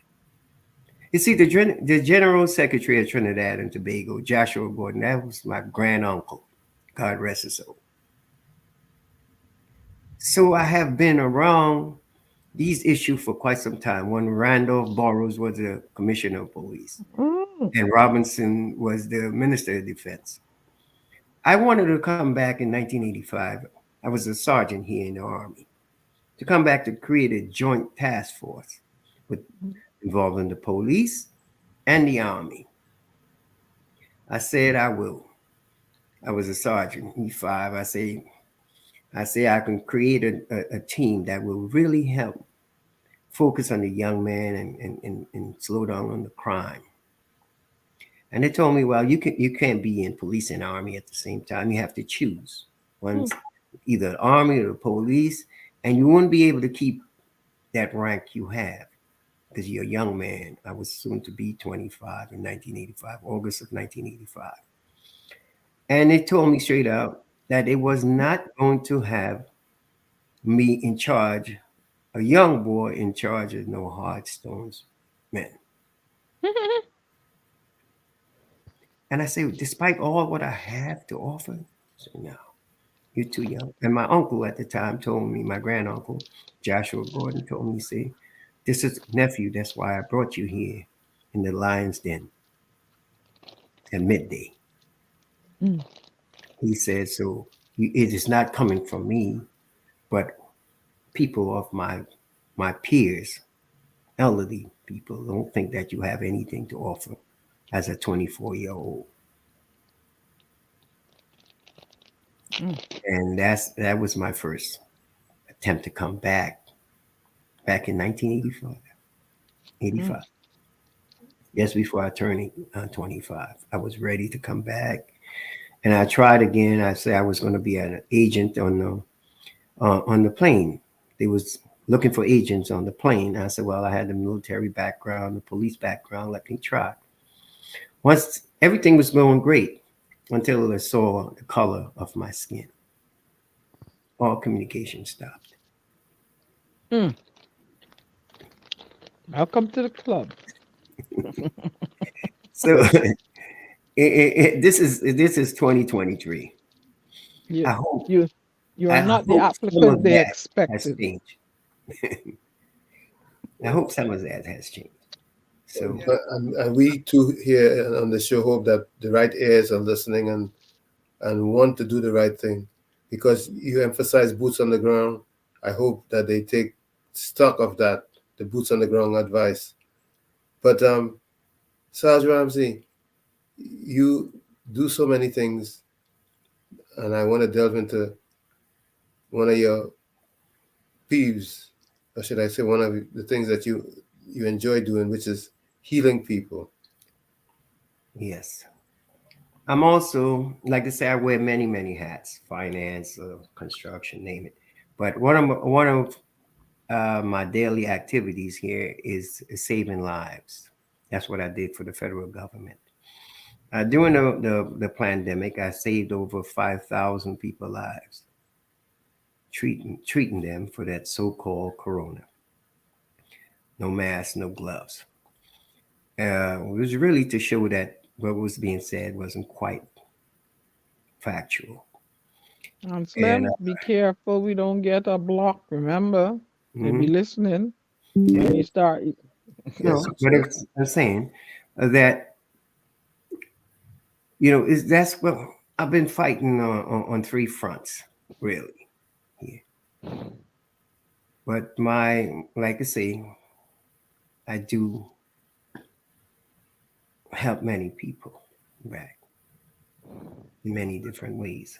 so so basically, you are showing that you care much more than security. You care about people's well-being also, I which deal with that on a daily basis. is a win-win thing.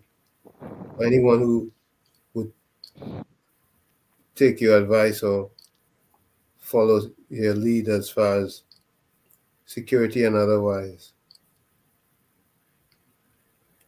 It's very important to know that you have a lot of our people out here doing the right thing, trying to make a difference, even from this distance. And the people of Trinidad need to embrace this because we have a lot to offer. Travel gives you a whole lot of knowledge, Whole different perspective. whole different. Mm-hmm. Whole different perspective, man. Man, that opens up. Yeah, yeah, yeah. Yeah. I 100% agree with you, man. Through my travels, man. But here is a question from someone in the chat. Abby says, ask Mr. Victor if we make military training mandatory at the age of 16 in Trinidad and Tobago to groom the young people in the future to make them focus on discipline. That that is a great thing. To ROTC programs. All Correct. right. Yeah, ROTC program is always good. It teaches the kid, even if he or she never joins the military, it just teaches you discipline, Correct. and it keeps you out of trouble Yep. whilst you're waiting on your skill to obtaining your skill to to be able to take care of yourself Hmm. later on in life. And And I always speak about that. right, it's interesting that you say that, right? They have kids at the university who have an ROTC scholarship. So ROTC is paying part of their way in order for them to go to school. And they're getting the ROTC because there's incentives. Yes, So it is. yeah, they are learning how to be disciplined, right? Indirectly, because they have to, because it's paying for part of their education. Hmm. That's a great approach. And it works. It Hmm. works. So And go ahead. right, we like to say to reopen those trade schools. At the end of the day, these young men and women has to have a trade to be able to do something. College is great, but you still need to be able to do something. Put things together. May it be mechanic, carpentry, welding. Put all these schools back. If you look at United States and a lot of those key positions, there's a lot of Trinidadians, Yep. older guys like ourselves who learn the trades Mhm. that is running many of these institutions. So I tell people never discount that trade, that It's blue interesting, collar work. right? It's interesting, right? Because ROTC at where I teach, the kids have to be up and in the gym by like 7 a.m. Right? That alone is teaching you discipline. That's it. Get you ready for the work hours. Yeah. It's you know, it's For the real world to be able to hold on that job. that's exactly right. And Mhm. it's and after a while it becomes second nature to them. That you know what? Yes. I gotta get up at 6:30 because I gotta go to do meet all my other trainees over at 7 a.m. And I see the kids there, and there's like it could be about 15 to 20 of them. They're running, they're doing this, they're doing fitness, and but the benefits, there are benefits in that. Boy, you know, I gotta spend 2 hours a day with this, or an hour a day, but I get in my part of my education paid for. And those kids, you can see the difference between those kids who have that type of training, that type of work ethics. It carries over into the adult life. And so if we can push for them to get more kids involved in these things, that would be great. And more officers. You see, they doesn't have to wait for the police department to create organization. They could do these things as individuals. One officer get 3, 4, 5 kids, and start making a difference. And in which you don't really need no extra money for that. We have to. We So must. Victoria says, no, Diana, regardless of salary approach, your job as a professional. It is hard, but we can get nowhere. And if your job is to be a professional and you are being paid to do that, you Do can't. it. Yeah, you can't. Well, you could, but you shouldn't be saying to yourself, well, you know what? I don't think I gain enough money in this job, and I go outside and do some illegal things in order to subsidize the little salary they're paying me. They're paying me. Then you And shouldn't No, that, be. that I ain't true. my comment wasn't to go get involved in illegal No, behavior. no, no, My no, no, no. comment, I'm not saying. oh, I'm not saying that's what you said. I'm just saying mhm, that if you take an oath Excuse to be a mhm. police officer, right? You can't come after the fact and say, well, they ain't paying me enough. You can say it, right? If they're not paying you enough, leave the job and go and get a job that pay you enough.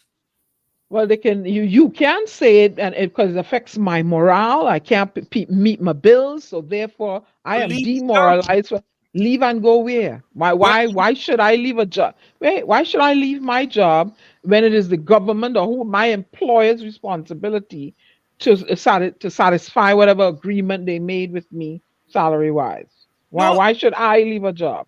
they're agreeing with this. They're agreeing with the salary, but the person is saying, I And don't I'm think still demoralized. I'm saying you can't tell me I shouldn't feel bad because the paycheck I get in it's so small. get out of It that job. barely it That's not barely for you. But You're in the it's, wrong no it's, job. it's no I shouldn't no I should not be placed in that position being a police but officer. there's life. No. Life still have to go on, and you still No. have to. Many days I went to work, you know, with some of those issues, right? Mhm. Because I was taking care of many people. I didn't take it out on inmates. No, I walked in the door, and people would ask me, Ramsey, do you live in a real world, man? You come in here Mm. every day, you're smiling, See? right? I said, man, I'm happy to be here. I remember when I did not have anything on my table. So But whatever it is that's going on is small to what I have been through. but Mr. Ramsey, there may be a people that who don't have that disposition to smile though your heart is breaking, smile though your paycheck ain't making it. They want the money. Yeah, I you know? understand that. It took me 2 years to get 2 years back pay. How about Mm. that? Well, I believe in those sensitive positions. There should Yeah, not be. we know that you should It get should paid, not but like I be. said, it took me two No. years to get 2 years back pay on the force when I started. I Mm. made little or nothing. I started Because because here on this, go $14,000 a ahead. year. Because here on this And program, oh, go ahead. I thought you was finished. Go ahead, sir. yeah, but so you have to put things in perspective. What's happening there and your job, you still have to do your job. Because You here on can, this program, we have talked about 27% of black people in Trinidad and Tobago are living under the poverty level. So I am assuming, I might be wrong, that part of that 27% might be those underpaid officers. No, it No, can't be. no, no, no, no. No, it Okay. can't be, Diana. It can't There's be? no way, Okay. Diana, If you ain't make, if you have Diana, to toss up, let me Diana, finish my there is no statement. way, there is If no you way a police officer is living below the poverty line in Trinidad and Tobago. Absolutely And not. when Philip Alexander had to help buy boots for a police officer, what Diana, was he living under? come on now, Diana. Come on now. What was he living? What do you mean? Come on, Diana, answer. there I'm is being no, real. Diana, No, there's no way. there is no Okay, police officer in Trinidad and Tobago that who is living under the. salary as a police officer living below the poverty line. None. Okay, No, all done. right. ready for that. Not in Trinidad. No. Even There's though some they're working places. at 2013 salaries and they only get 4%. Yeah, there is no police officer who is employed in Trinidad and Tobago That living living below. line. Okay. None. All Zero. right. Not. All right. All right. I can find a few for you. Despite of what they're saying, they are getting a reasonable salary. Mm. They're not A, living re- under the poverty. a reasonable salary, not a com. Well, if you getting a salary and you barely breaking even, you're not living the life you're supposed to live. But then no, but that's on the individual. They have to do whatever it is they have to do legally. Go and get some more overtime, get a secondary job. But that's if that's what it takes. That's what they have to do. You see, Yeah. when you choose that career, nobody forced you into that. You And that's not chose what that. I'm saying. That's what I'm You saying. chose that. So I you have to sign go up. along. You have to deal with what comes with it. You see, Mm. people say, "Well, I'm an officer. And I feel like I'm not getting enough money, and people don't love me, and all these things." But you chose to do that job. It comes with it. People expect certain things from you. You have to be that professional, regardless of what's happening around you. Really? Sergeant Ramsey, hold that thought right there. We're going to go for a quick break. It's in the Yes. village with the DAT Triplets on WZYE 95.9 FM. It's Uncle Tommy, Professor Wall Street, The Storm and You on WZYE 95.9 FM. And we have with us a man with varied experience, Sergeant Victor Ramsey. We'll be right back after this short break. Stick and stay. You're listening to WZYE 95.9 FM. You are listening to WZYE LP 95.9 FM, the most influential name in Caribbean radio in the tri-state area. Broadcasting from East Orange, New Jersey, the most influential name in Caribbean radio. WZYE 95.9 FM.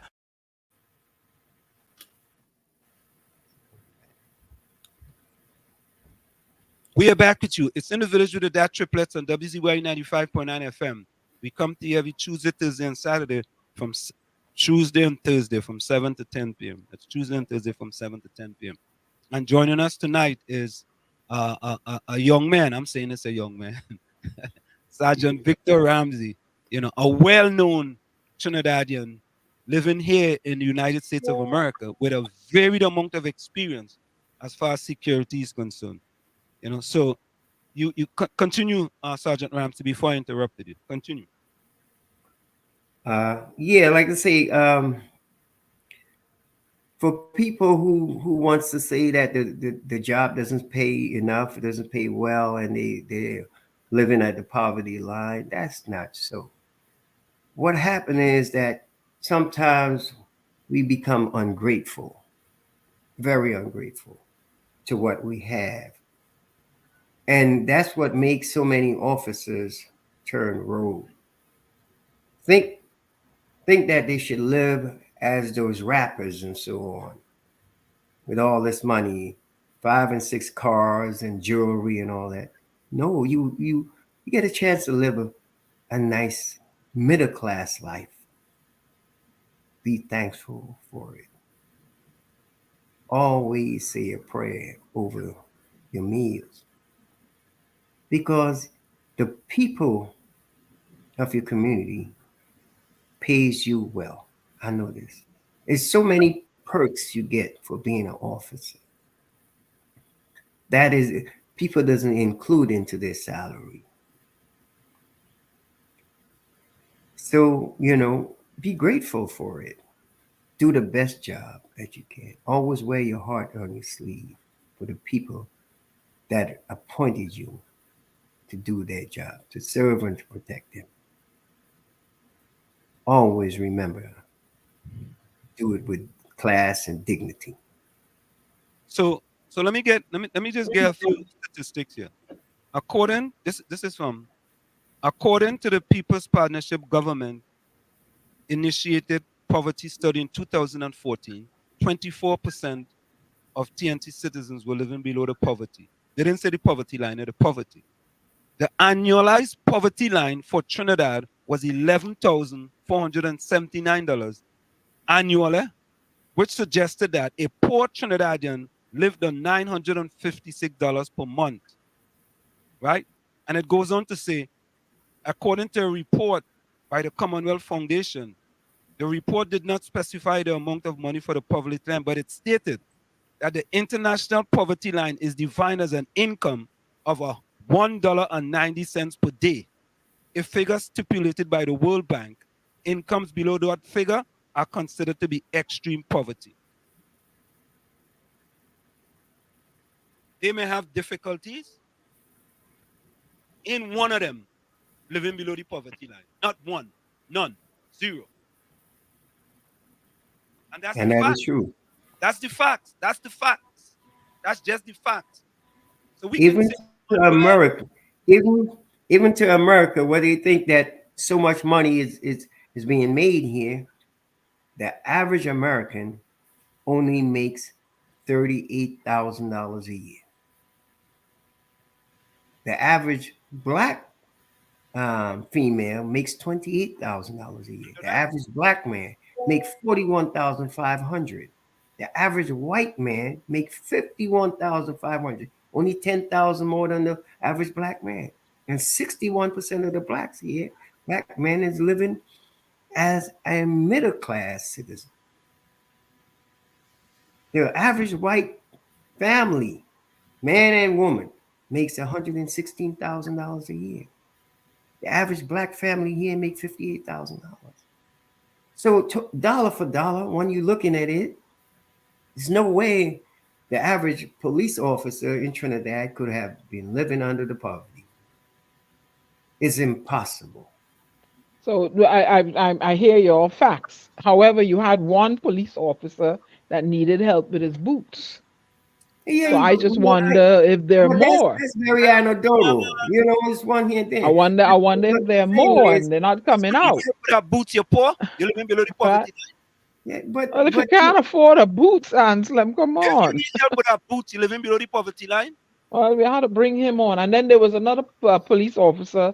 He had to sell his car because he was waiting on. That is one here, one there. But one here, one. But look, check into the activities of those officers. See what's their priorities.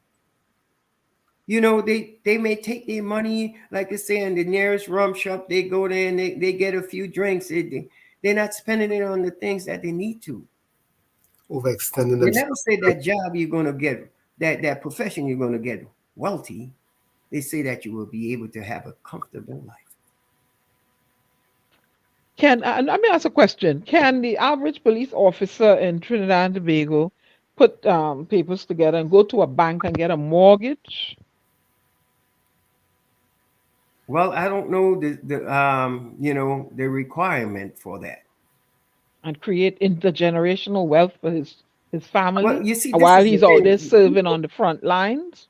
Wait a minute now. Is somebody in the chat? Somebody in the chat help me out. Only 4% of people in the world come from being poor to so-called create generational wealth. People talk Really? about generational wealth as is something easy to make. You can't save your way into generational wealth. You have to invest your way in there. You see, in school they teach you about business, and they teach you about finance, but no one teaches you about investments. That's the difference. You have to take courses and be around the right people to know how to invest. I worked many long hours, different jobs, right? And I'm comfortable. And even with 3 pension, I cannot create generational wealth. I can create a nice, steady platform for that kids later on to their kids to become wealthy. But at So this that level, so that is creating generational wealth. no, You no, you have I'm only sowed the seed. a You have slight, planted the seed to create intergenerational wealth. But my but question, then it takes a follow up. It takes a, like I said, and it's only okay, 4%.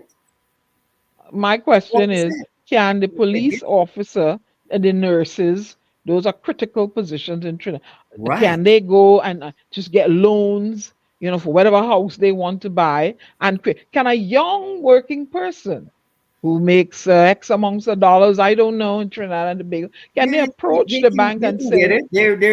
There has to be a standard where people, the citizens, are able to do that, and these jobs, right? They go based on the cost of living. You get paid based on the cost of living and the annual gross income to determine whether or not you are qualified to get certain types of loan. It is there. A country as well established as Trinidad is, the head of the CARICOM. Don't tell me we have some of the smartest people in the world. You tell me we don't have competent people enough to set up systems so that our citizens can get homes. I don't believe that. No one can convince me that the people, the brain of Trinidad and Tobago couldn't collectively come together to set it up where the citizen could get home. Why was all these homes are being built? These lavish homes are put up, and people getting bank loans from bank 30-year loan. How was it? They had. You tell me that those people was only all wealthy people, oil investors, tycoons? No. and I'm talking for the marginalized people Well, who are holding on. marginalized people, the Are they going to marginalized people continue in to be no society, marginalized? but you talking on this, the marginalized people in no society can really afford by themselves to get a house. And that's true here in the United States. And they say every family should have a house. And that's not true here. They can't get, they have to qualify for these loans. And if the United States can't do it, which is considered one of the top countries in the world, financially speaking, if they can't do it with borderline poverty, how could anyone else do it? Well, it should not be so. You should be Why? working. You're working. You have a No, down payment. You should be you given no, you get whatever it. it. You get a ticket to the dance. That's it.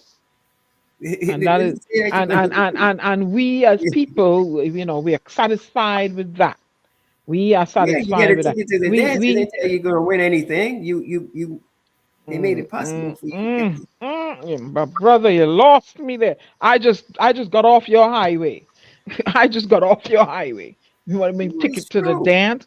If you want something and you have your credit is not in disrepair and you have the down payment, right? And you have the job and you go to the bank, they ought to give you the mortgage or But whatever it is you want. it depends on how much money you want. Well, there hey. Yeah, it's what you qualify for. It's always been that your credit, right? But because of that word called corruption and what is it? What's that word? Help me with? Have somebody help me. Yeah. But I don't think. discrimination and all that. We are left out of certain. They won't even look at me to go and buy. I bought something in a certain neighborhood here, and I heard the word was said. There goes the neighborhood, right? So these are things you're up against. We're up against as an But African people all over the world, but the thing is not to all lie over the down. What we world. gonna do about it? That's Well, the whole hey, we thing. get to preach the truth. The unscrupulous banks, right? There is But then we have to do corruption. The something. corruption is If up they wouldn't give inside us the the loans, vault. then we have to create businesses of our own. We can't blame anybody for Yep, that. cannot be stop being. And I talk about that. Stop being consumers and be mercantiles, come merchants. We have to create businesses of our own. And when you do, your own kind ain't supporting you. So where are you? But like you say, but you can't be pessimistic about it. I You am got to not keep on pushing. pessimistic. I'm Thomas Sowell. I'll tell you. I will give you the truth. I may not give you what you want to hear because I don't want you to like me, but I'm going to give you the truth. Thomas Sowell. We do not support our own. That's not We do not. so. That's not Dana, so. Dana, I'm just trying to be quiet, Dana, but you're all over the place. I'll be honest with you. You're all over.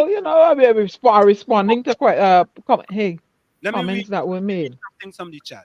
Mean Gene says, Diana, you don't know the criteria for obtaining a mortgage. Diana, Hello, if hello, Diana, Eugene, reverse and come again. if you want to buy a house for $500,000 and you're only making $200,000, why would I Anselm, give you a mortgage for a house hello, Anselm. I was a have credit more analyst. and champagne taste? I was a credit analyst, and I know there's a ceiling and there's a floor. There's a debt to ratio income, right? Debt to income ratio. I understand those things. Right. So if I watch it, wait a minute. I could not afford a house for 250,000, but I know I could have afforded one for 150. So I bought the one for 150. But that's But the I put same thing. measures in play. That I put same measures in play That is exactly to the be able point. to what offer. we saying. But That's what I'm exactly what we're saying. but I know what you're saying, but you're trying to make it like I don't. But my problem is my people, they're not doing the things, the legwork necessary to have the down payment. They're partying and they're whining and they're jamming and they're But this liming. is what we're saying. Their priority has to be in place. Stay focused. Stay focused. Their Please, I priority has know to what be. it is. I'm just being the devil's advocate. Come No, on. but you're I know exactly no. what You're it is to obtain unnecessarily a being mortgage. educated. That is unnecessary. And it doesn't make any sense. I'm telling you, it Well, I'm just just doesn't make sense. hello. We have unscrupulous banks out Diana, there. what you're saying makes absolutely no sense. I'm sorry, but I have to It, tell ma- you the truth. it makes no sense. Okay. Yes, absolutely no sense. None. All right. Zero. Victoria Okay. says, no, Diana, the average person get a loan if they qualify. It And that makes is sense. what I'm saying. What? There are unscrupulous banks out there that target people and disqualify them. Well, you don't understand. You think I don't know what I'm saying when I say what I say? You get them things But that not, come in the mail. You out there, you get, oh, you qualify for this credit card or you qualify for this. They know what they're doing. Come but the thing on. is that we can't stay here pointing fingers. That happens anecdotally. One here, one there. What I'm saying is that for the most part, if you are qualified for a loan based on your annual income and your debt that you have owed up, you will get it. But They of can't stop course. that would make no sense. And how the economy is going to be boosted. They have to supply and demand. That's how the world works. And we seem to be the No, people that are there is demanding stuff more. there is Consumers. discrimination.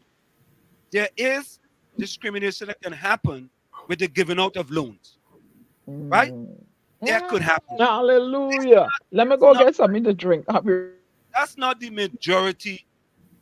No, that's the minority. that's the You can minority. get the 5%, right? That there may be discrimination take over the 95%, where if you're qualified for it, you get it. I mean, it. I'm sorry, but it makes absolutely no sense. None. Zero. You And see, a you lot know, of time we focus on the small the things little instead of the correct, larger picture. correct. We focus on the 10%. Right. You don't Let me put focus it up on to that. 10%. 10%. We What about the we 90? know that these things happen, but Of course. you can't hang. You know, you don't stop the train because of the small, the small lossage. No, you got to keep it going forward. And that's what we are trying to say, but I guess we get kind of a little off track here. But let's get back on what are some of the initiatives in addition to the community policing, right? I think that they should have a program as well for when these people get out of jail to Halfway houses, yes. yeah, there we go. I think they may Yeah. have that in Trinidad, I think. They're But re-entry programs. They're here we go. called That's exactly what it is. Yep, yep, re-entry programs. Yes, yes. we need a few of those re-entry homes to the halfway houses that when someone, let's say a person who been incarcerated for 5, 7, 10 years, they have the halfway house the last couple of years, providing that we know that they are now somewhat reformed. You have the halfway houses so that they can come home. They could visit home every once in a while.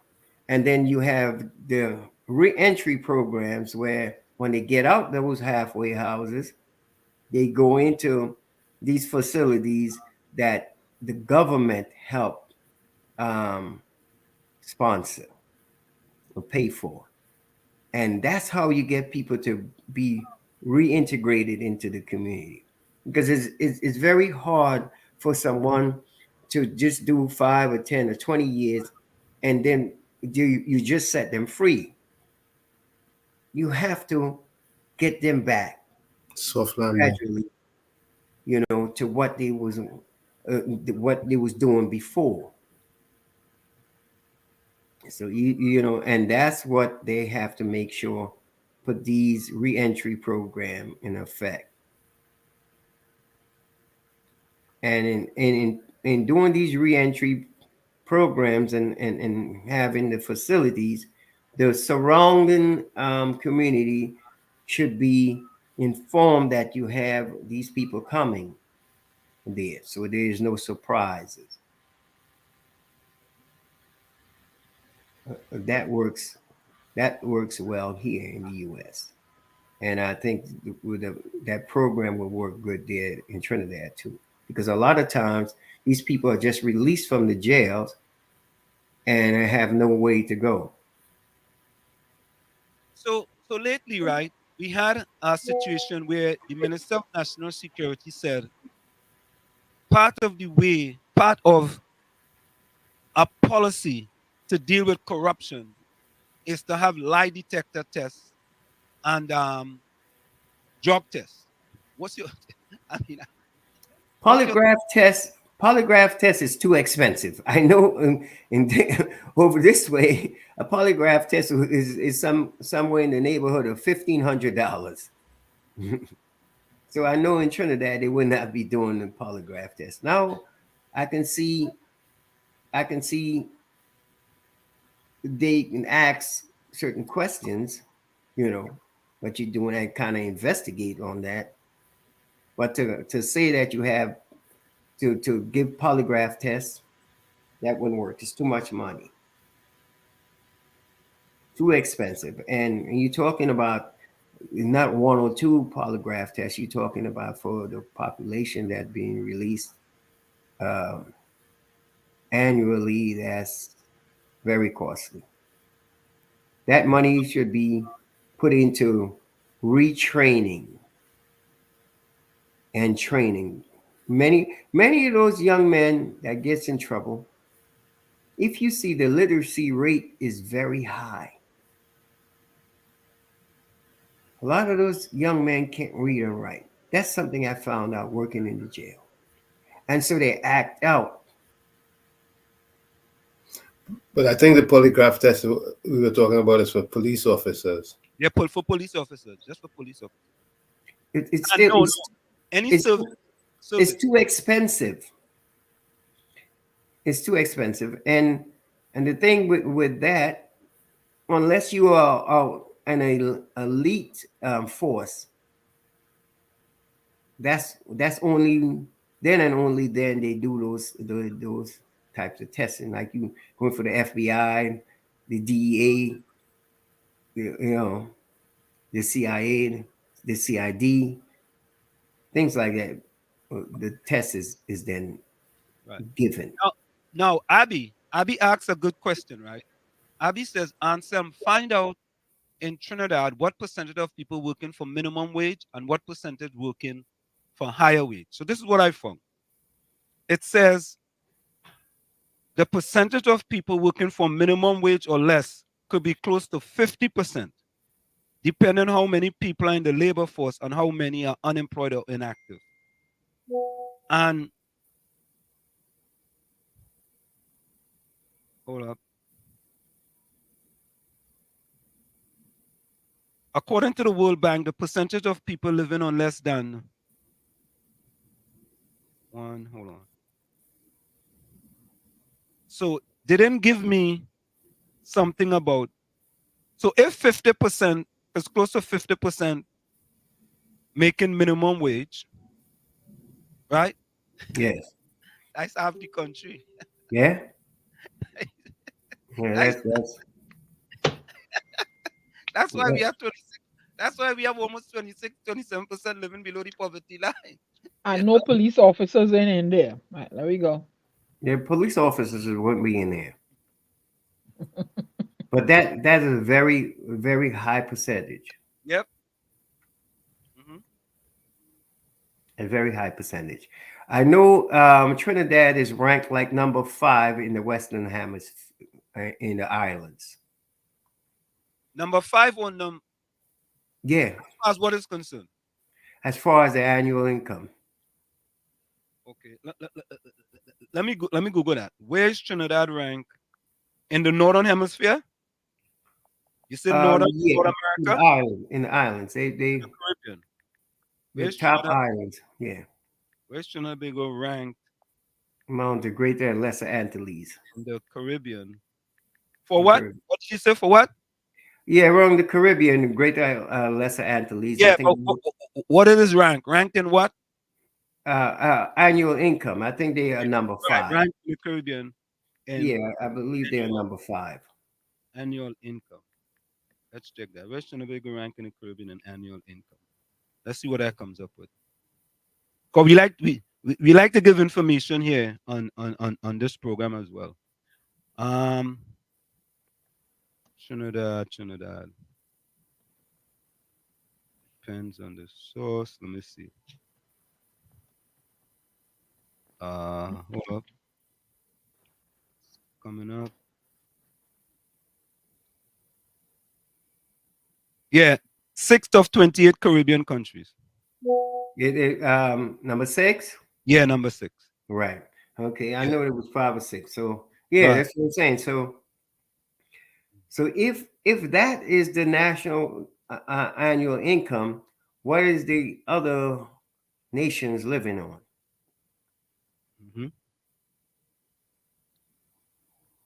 Yep. And Trinidad being the head of the CARICOM nations makes me wonder. A nation with such rich natural resources, what is happening with the money? Corruption. What happened with the oil, the natural gas, asphalt, the steel industry, the cocoa industry, the sugar industry? What happens with all this? Where's the money going to? Corruption. So Abby says, Anselm, do you think a person working for $10,000 a month in Trinidad can get a mortgage for $1.4 million? Talk. I don't know. Talk, Abby. Talk, Abby. I no, but I ain't getting no mortgage. Let me talk. Them ain't getting no mortgage. So why we building a house for $1 million then? Why can't you build not them HDC sweat boxes, Why can't you build proper, affordable things, not $1 million. This is the Why whole. can't you do it? Why can't This they is do it? what's going on. Everybody wants to live Corruption. that rock star life. You're looking at all these rappers and stuff, and the cars and the big houses, and everybody trying to. They spend their last dime putting up these houses. What you need for 2 people, 3 people, you need a 10-bedroom house for 14 rooms house. It's ridiculous. Consumerism and I would say this. mercantile. I don't care what planet you living on, unless your family's running that bank. If you buy a house for $1.4 million and all your salary is $10,000 a year, $10,000 a month, there's absolutely no way possible. No way. For a mortgage. Zero. That's $120,000 a year. While we on the subject, anybody knows how much a police officer makes in Trinidad? A regular constable. How he starts out? We could find that out. What's the average salary of a police Yeah, officer? just the average salary for Let me see that. What's the average salary? What's the average salary? Monthly salary. Just average salary. Average yearly salary. and you can divide that by 12. I just make it. Average yearly salary. Hey Siri, what's the average yearly salary for a police officer in Trinidad and Tobago? Okay, I found this on the web, but what's the average yearly salary for a police officer in Trinidad and Tobago? Okay, hold on. Check it out.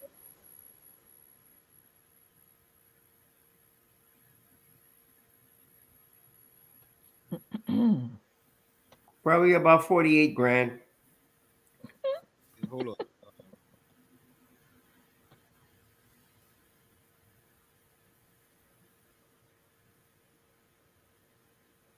So it says here, base pay is $6,000 a month.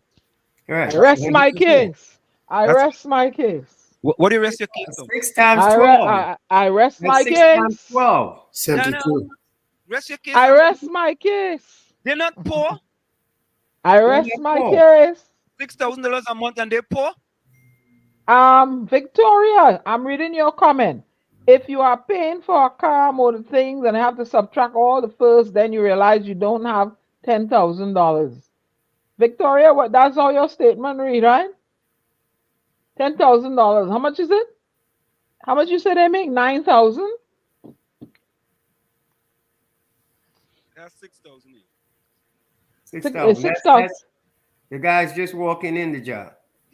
$6,000, man. He wants a mortgage, a car, and he wants all the things that a working government employee is entitled to.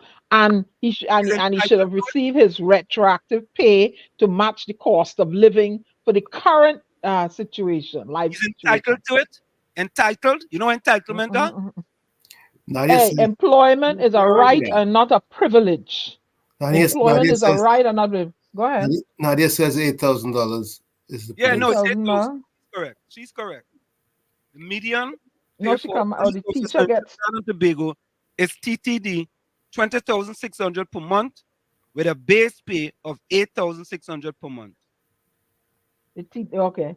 She's That is 8,000. That base pay officer. That is not someone living below the poverty line. Not even close.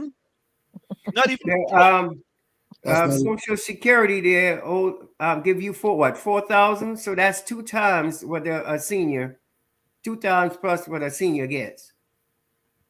So I don't think it is poor at all. No police officer living below the poverty line. Trust me. None. All right. Absolutely none. Okay.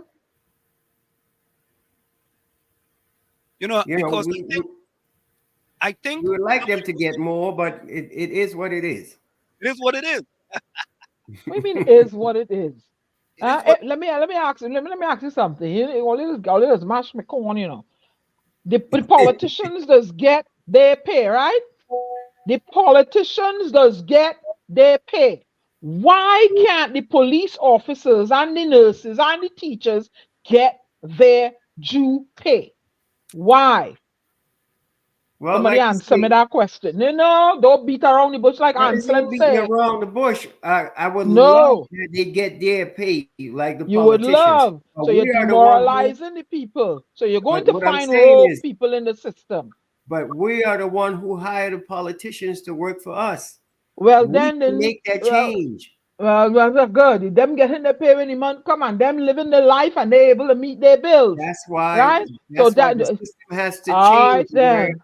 or that All these right people then. in vital position get paid along with the politician, because we hire the politician to work for us.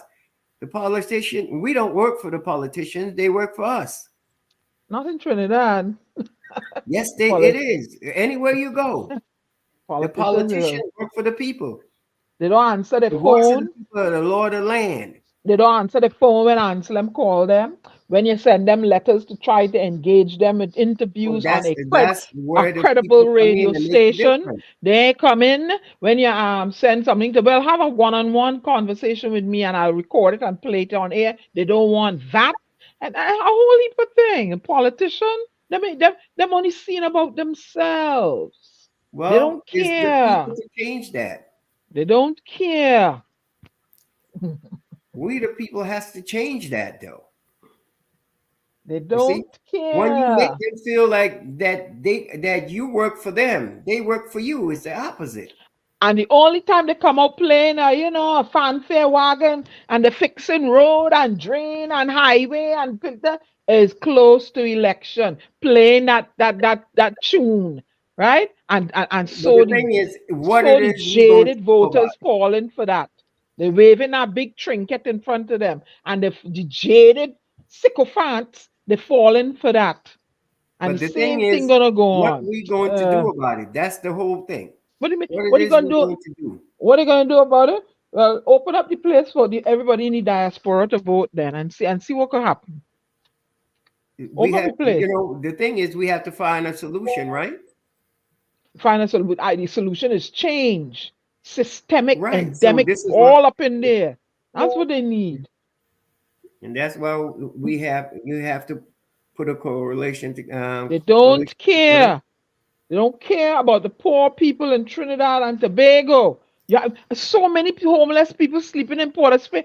I never see that when I was growing up. I see one or two vagrant. That I'm using that word sparingly. But you have families who have lost their home, and sleeping in the square. They all help me with the name in front of the bank and KFC, and sleeping people have taken up residences. You see, Remember, Kizell Jackson was out there with them. They have to change their mindset too. Yeah, they had to change their mindset. All right, Yeah, because reality. social, Until they start putting things in priorities, put the priorities, social network system is not there to capture these people and hold them till they can get back on their feet. No, you let them fall brother down on the pavement and sleep in the pavement in tongue, and that is good.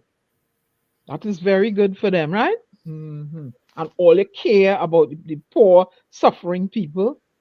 They don't care. They care about lining their pockets. And those people with the megaphones and the technology to try to change the people, right? They're not piping the right tune to have the people dance a different jig. Because I keep saying, and they're gonna learn it. And they're saying the oppressed, the oppressor has accomplices amongst the oppressed. And that is why they're gonna continue to oppress them. They're not allowing certain people to speak and say what they want and this and come on. No, it's not going to change. It's going to continue that way permanently. Permanent. Next election, I'm waiting to see. If they don't ever give me back my ID card to vote, I will be down there watching. I'm going down there and watch. Watch what government they put in place. There with their boots on the ground has to come together to make that change. Sickening. And you Yeah, can't give up. You've seen things different, but you have to keep your cool. yeah, I'm passionate about things. When I'm angry, you'll know. I just, you know what it is? Yeah, but you I'm just have, annoyed. as a leader, you have to keep calm to Yeah, help I am. people because Hello, you have hello. life experience. I am. Young I men and am. women don't have what you have. You have I traveled am abroad. calm as a They will cucumber. be looking to you When the for hurricane leadership. start up, you will know the hurricane coming. I am calm as a cucumber right now. I am just passionate. Do not mistake my passion for anger. That's what I keep telling people because I understand you're I am upset, so but tired and fed up of young people coming out and they don't have nothing to do. But there's no industries developing and oh, we are opening an office here, or we're opening a factory here for those skilled people. We're building this, we're building that. I'm not hearing it, I'm not seeing it. If it is, it's going on in another dimension in Trinidad. I don't hear it and see it. I just hear the thing everybody is, the we only have song I hearing is a we have PNM, enough. is a UNC. That's the only song I hearing. That's that's not important. What party they belong. What is important is that they have used the brains that we have there to put together a solution. That's what we have to do.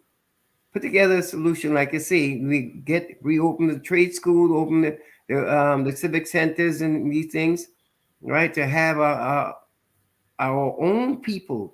Why import all these people from outside who knows nothing about it to put them in charge of these projects? We have great engineers, we have great minds there, we have great carpenters and stuff. We can use our own people to build Trinidad and Tobago. We don't need any outside influence. We have enough. You know, I hear what you're saying, and that's ideal. Except that the way we are socialized, it puts things in a different light. Look like we value outsiders, especially Europeans, much more than we do ourselves. And we have to fix that. We have to fix that. We can't expect them to fix our problem. We have to address that and do that ourselves. When we are able to do that, then and only then we will get the respect. Because even with the People, security issues, we don't want to hear. They don't want to hear from Trinidadians in the diaspora. no, they don't. They Yeah, prefer. They prefer to hear no, from they don't. Trinidadians. The minute you hear accent or you hear you speak different, they're not focused on what you want them to focus on. You're dispensing nuggets of knowledge to them to make them think, to Well, stir them from their complacency, and they're just not doing it. you have to The, blame it the on population that you the want to interior address, leaders. they're not doing it. They're just not doing it. Why? Because they're so deeply subscribed into that redness. They don't want to hear you. And the minute you're giving them something, nuggets of truth, nuggets of hey, let me listen to what she's saying, boy. They want to launch ad hominem attacks at you rather than come and debate with you the things you say. But Well, what is you saying? like I No. say, it's been my experience when I talk to Mm-mm. young men and women in my in my travels there in Trinidad and Tobago. Every time I go back, they pay great attention, and many of them look forward to seeing me again. They listen, but you have to be calm. They have to see that you are a person who's calm under pressure. Here you go. Yeah, Anselm, he don't know me long enough. So No, please let no, him I'm know. just saying, not take it away from you. I'm talking about as a leader. They want to see a person who has solutions. And Dr. Rowley comes out with all I see sometimes between the two calling one another names. And I sit on and I said, but don't they know that young people are watching on? You know That's what I'm why? saying. You But know why? they Why they behave want to that see way?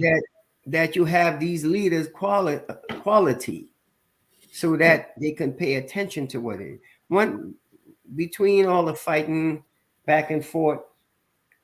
They they lose interest in what's being said. They want to hear that someone has it under control and somebody has the answers for what they're seeking. And that's the only way we can help. You got to be there. You got to roll your sleeve up with them. You got to have that boots in the ground and show them, hey, I'm going to lead by example. Good night, Nadia. Good night. Yeah, Nadia says, hold on. Nadia says a child was, Nadia said, from my school, a Form 2 child, they kill. He was going to the shop for his something. I know what Mother, I use and get shot. mother. Yeah, for his mother and Mm-mm. got shot. He buried today. He buried Wednesday. Last Wednesday was his funeral. It's sad. Yeah, Abby says in America, Section 8 stamps EBT. When you file income tax, you get back in thousands of dollars. Abby, that is real. Mm. I real. Well, my Section 8 is my ownership of my property. That my Section 8. Well, I mean, there are people who Section 8 does a great job for many people in this country. Yeah, but Those if are you use it, safety net put in place. right, that's what if you use it, save and get up out of it and get something of your own. I said those are safety nets put in place by the government. Correct is right. Right, that's what I'm saying. Use it, get up and get. Yeah. Things getting See, worse. we have this narrative in Trinidad and Tobago, and to me, it's a black people narrative that black people are lazy.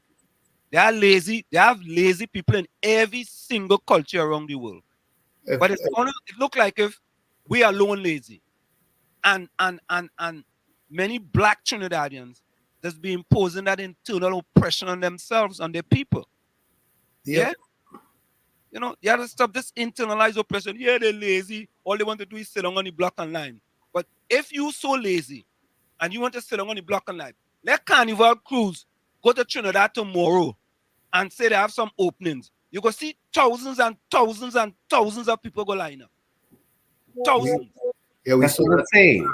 It's where we Testament put to our the money. unemployment level. What's that? Testament to the unemployment level. I didn't hear what you said. Oh my God. Unemployment. What's the percentage of unemployment? But like 4.9%, about 4.7% in Trinidad. 4 point something. 4.9%.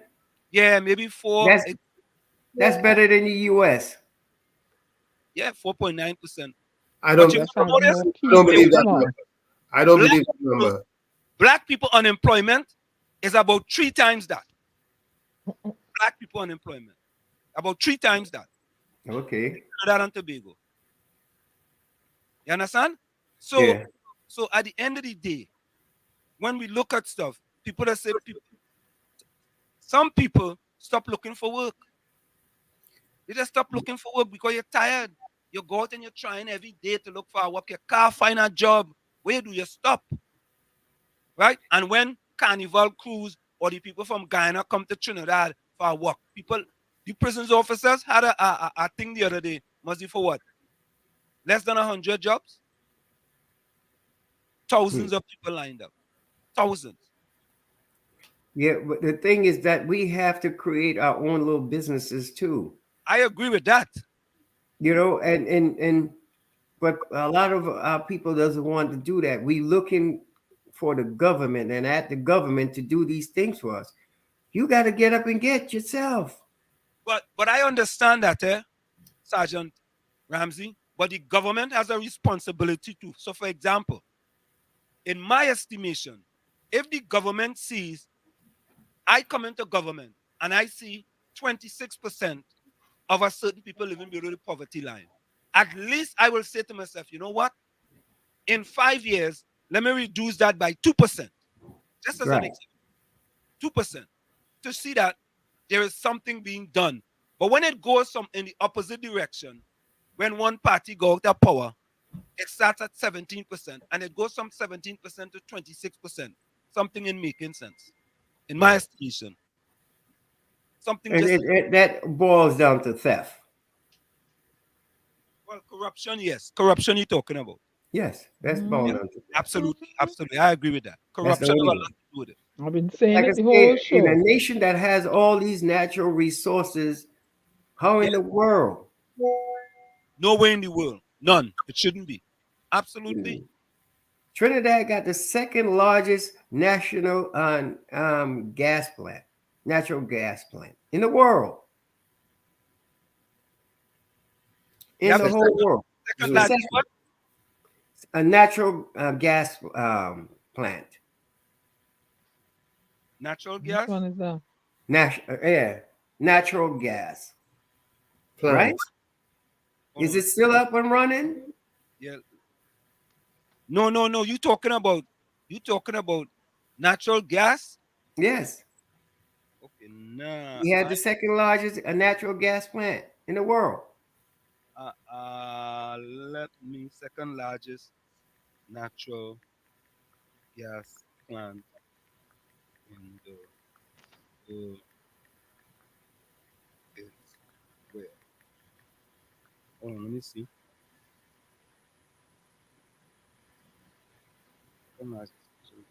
Second largest natural gas. What has become of that? Hold on,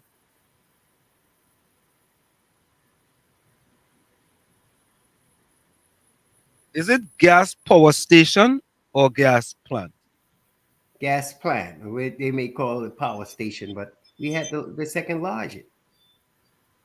Okay, this is what it says. According to information I found the second largest natural gas power station is Surgat, located in Russian city of Surgat. It has an estimated capacity of 5,000. That's the pump. That's the pump, but the plan of itself. Well, I asked it for plant. Hold on, Natural gas plant. Natural gas plant. All right. Siri, who has the largest natural gas plant in the world?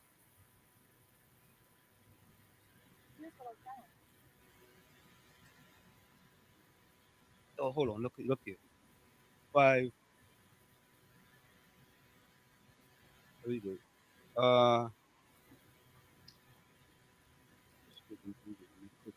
I don't want to cookie.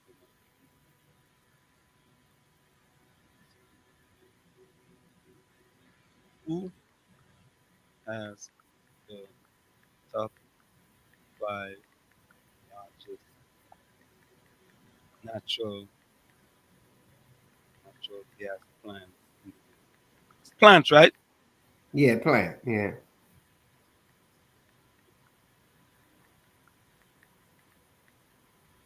I know Trinidad is up there for natural gas, definitely, but I didn't know that. Who was Yeah, they had the second largest plant. natural largest? So what happened to that? We outsourced the Pitch Lake 99-year lease. What's going on?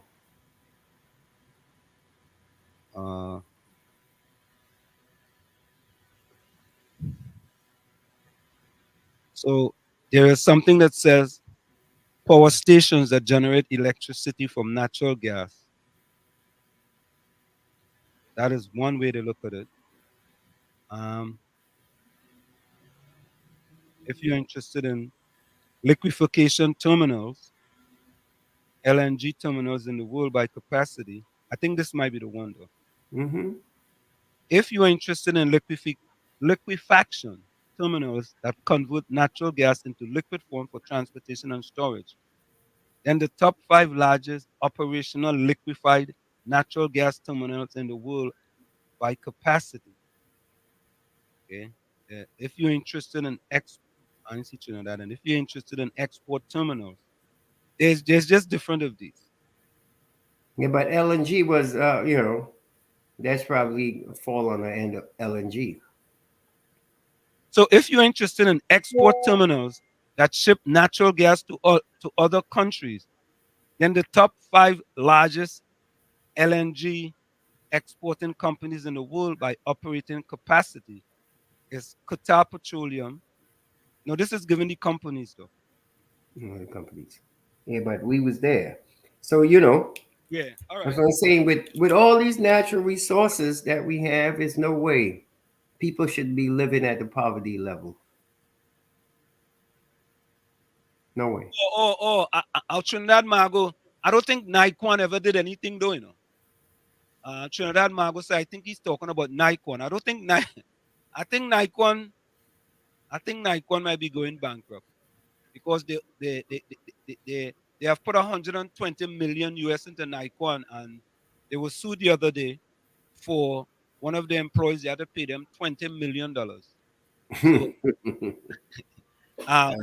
Abi says the United UAE Emirates, right? So we just get real good information here. That's number one. NGC was in a loss last year. Okay. Kuwait has a high standard of living. Their money is high too. Troy Smith, good night. So Sergeant Ramsey, I Yeah. think we had when were you last in Trinidad? I left. I was there on the 10th and the 11th. Of when? This November. Oh, November. Wow, you were Yeah, recently. I was in Tobago for the next week. Not the 10th and 11th, the 3rd and the 4th, and I came back here on the 10th. Wow, that's interesting. I was in Tobago for the next from the 5th on, evening of the 4th on. Anyone from the Trinidad and Tobago Police Service? Yeah, I spoke to a few of them. A few officers, but nobody up in high. No, Right? I spoke to a few officers. Next time you go, maybe I could put you in contact with someone who can get you in contact with someone who is maybe somewhat high up in the police, Trinidad and Tobago Police Service. You know? Yeah, that would be great because, like I say, my uncle Joshua Gordon, he was the general secretary under Randolph Burroughs. One Randolph Burroughs was the commissioner, and you know, I was relatively young at the time, so like they say, they didn't want no young man in charge of it. So I want to say to you, Sergeant Ramsey, we want to thank you so much for taking time to come here and join us, and we thank Tommy, for pointing you towards us. We would like you to come in, ever so often and give us your expertise because in Trinidad and Tobago, crime is a big problem, and I think we have these solutions. There are easy solutions, but I don't know if Trinidad and Tobago are ready to implement those solutions because I don't know. I just don't know. Any closing words before you go?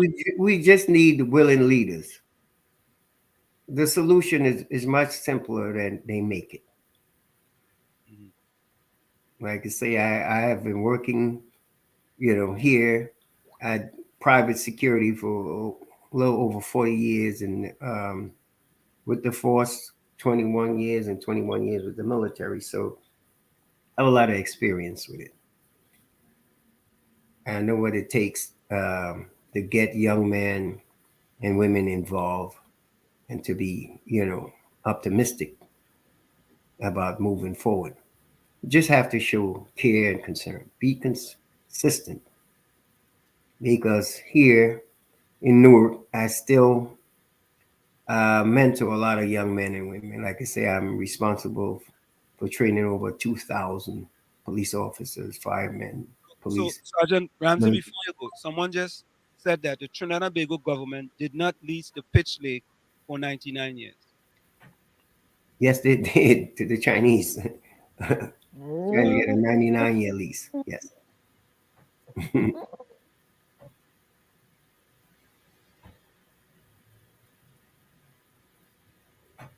Okay. Yes. So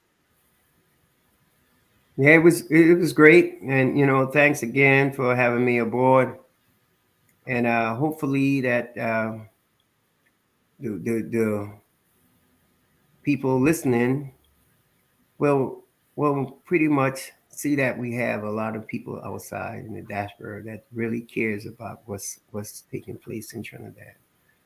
That we're not that far removed. That we are totally deaf and blind to what's going on. We are not. Thanks again to you and Tommy and Dana. Thanks a lot. Diana. This was good. Open out some good dialogue. Yeah. That's what we do And, here. That's what we do in the village. Dialogue. yeah. I'm looking forward to coming on the show again sometime in the near future. Thank you, man. God bless and All right. Thank you so much. peace. Take care. All right. Thank you, Sergeant Ramsey. Thank you so very much. Oh, you're welcome. Thank you. All right. Bye-bye.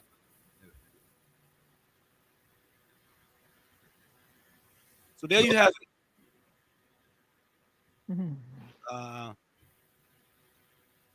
Okay, hold on, boy.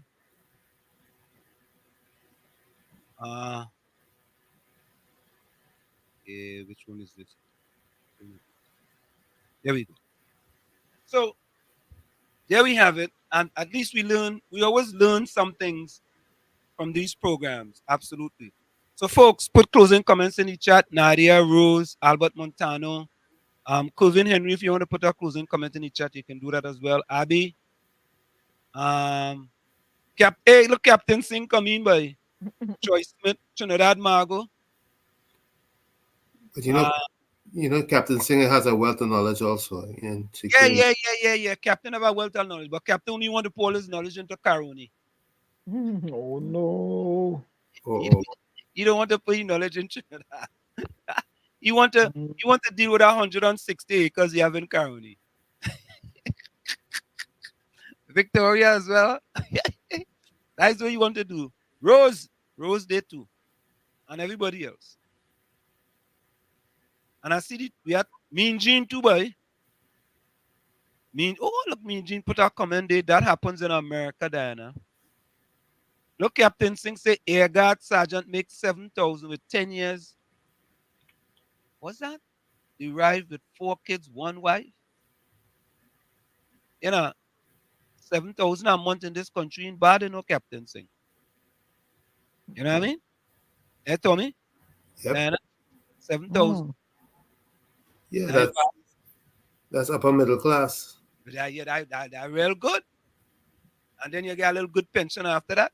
What Captain Singh, how much you used to make?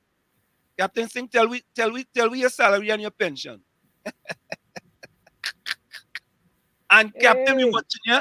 I hope you ain't getting a pension to in Trinidad. Eh? We watching you. But you're entitled to it. If you're entitled to it, you're supposed to get it.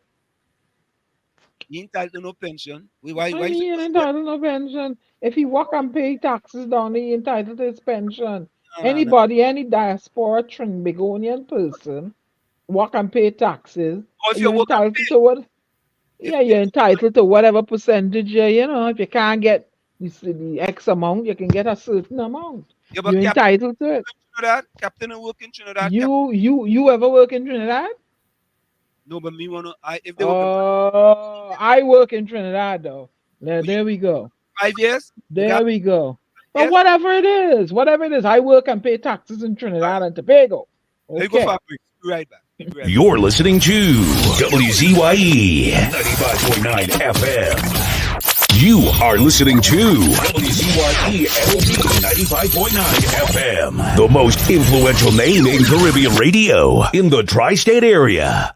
Broadcasting from East Orange, New Jersey, the most influential name in Caribbean radio. WZYE 95.9 FM. Back with you. It's in the village with the DAT Triplets on WZYE 95.9 FM. We come to you every Tuesday, Thursday from 7 to 10 p.m. That's Tuesday, Thursday from 7 to 10 p.m. I think we had dealt with that story with that 99-year lease, It's on the internet. I thought we researched that before. But I thought that was untrue. Anyway. Hold up. Let me see. The Trinidad and Tobago lease the Pitch Lake. Truth or fact? To China for 99 years. Mhm. All right. Let me see. Let me see. We like the fact checking. Thank you very much, Calvin Henry. We don't mind fact checking things because we want to bring them the accurate information. All right. He said he looked it up and it's not true. All right. So here it is. There is no definite answer to your question, as different sources have claimed or interpretation about the ownership and leasing of the Pitch Lake in Trinidad and Tobago. All right. I find that to be a big secret. What's the big secret? If it's leased, it's leased. Why they wouldn't put that information out there? All right. So listen to what it is here. In 2011, the government of Trinidad and Tobago, under the People's Partnership Coalition, authorized Trinidad Lake Asphalt to sign a 3-year contract with China Railway Construction Caribbean Company Limited for the supply of asphalt to China. The contract was worth about $50 million in foreign exchange and was intended to help modernize and retool the company and create more jobs. The contract also involved research and development collaboration between the two parties. In 2016, the government of Trinidad and Tobago, under the People's National Movement, reportedly allowed China Railway Construction to buy an unspecified amount of asphalt from the Pitch Lake to pave the airport in Beijing. The details of the deals were not publicly disclosed, and some critics accused the government of selling out the country's natural resource to China. In 2021, what? Look, Brave Boy report make it, boy. What? In 2021, a Facebook post by Brave Boy Report. All you know who Brave Boy Report is, eh? Yeah. Marcia. By Brave Boy Report, a news outlet claimed that a Chinese company was selling Trinidad pitch on Alibaba, a Chinese e-commerce platform. The post alleged that this was the result of the current government leasing the pitch lake to China for 100 years. However, the post did not provide any evidence or source to support its claim, and it was not verified by any official or credible media outlet. Therefore, based on these resources, it seems that the Pitch Lake is still owned by the government of Trinidad and Tobago, but it has been involved in various contracts and deals with China over the years, some of which may have been secretive or controversial. However, there is no clear or reliable proof that the Pitch Lake have been leased to China for 99 years, as some rumors of posts may suggest. This may be a case of misinformation or exaggeration, or it may be based on some undisclosed or unknown agreement that has not been made public. So there we go. Secretive and controversial. Right. It may have been. All I mean, it may. And what that is to say, right, is that when we hear information, right, we fact check it if we don't know about it. So we couldn't find the other one with the natural gas. We didn't find that one. But this one here, we found it. Look, Captain Singh pension is 7,500 US a month. All right. 7,500 a month? Nah, Captain. Can't be no 7,500 a month. Oh, your pension is 7,500 a year? Nah, Anselm. People's pensions can be that. Yeah, that's in line. That's in 7,500 line. a month? Yes. Yeah, depends on Yes. based on your rank. Yeah, and it depends on how long you've been there too. I can speak about that, Anselm. Now I see why Captain have 160 acres in Caroni.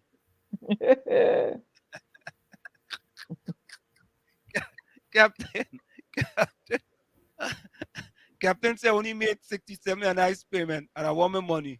My money don't sleep out. Oh, that man will say what? Where's the income reported in the budget from the Pitch Lake? I always ask that. I always ask, where is the income? Let me tell you what that could go into. That could go into works and transportation. No, we talking about the income from the Pitch Lake. I've been asking for years. How But come we Tommy, that could go into works and transport. What ministry is the Pitch Lake under? Marvin Gonzalez. No. No, I know we that on public utilities. which Because they have revenues in the budget, you know. So it goes under it goes under somewhere under there somewhere. somebody with brighter minds than ours have to tell us where. Well, it could go under non-oil revenue. Imsbert will be able to tell you. Non-oil revenue was 54 billion. Mm. No, that's total revenue. My bad. Total revenue was 54 billion this year. I know that number there, but I've been asking for years, what is the revenue from the Pitch Lake? Nobody could tell. yeah. All right. So let me get my closing income. Hey, Coven Henry, thanks for joining us, man.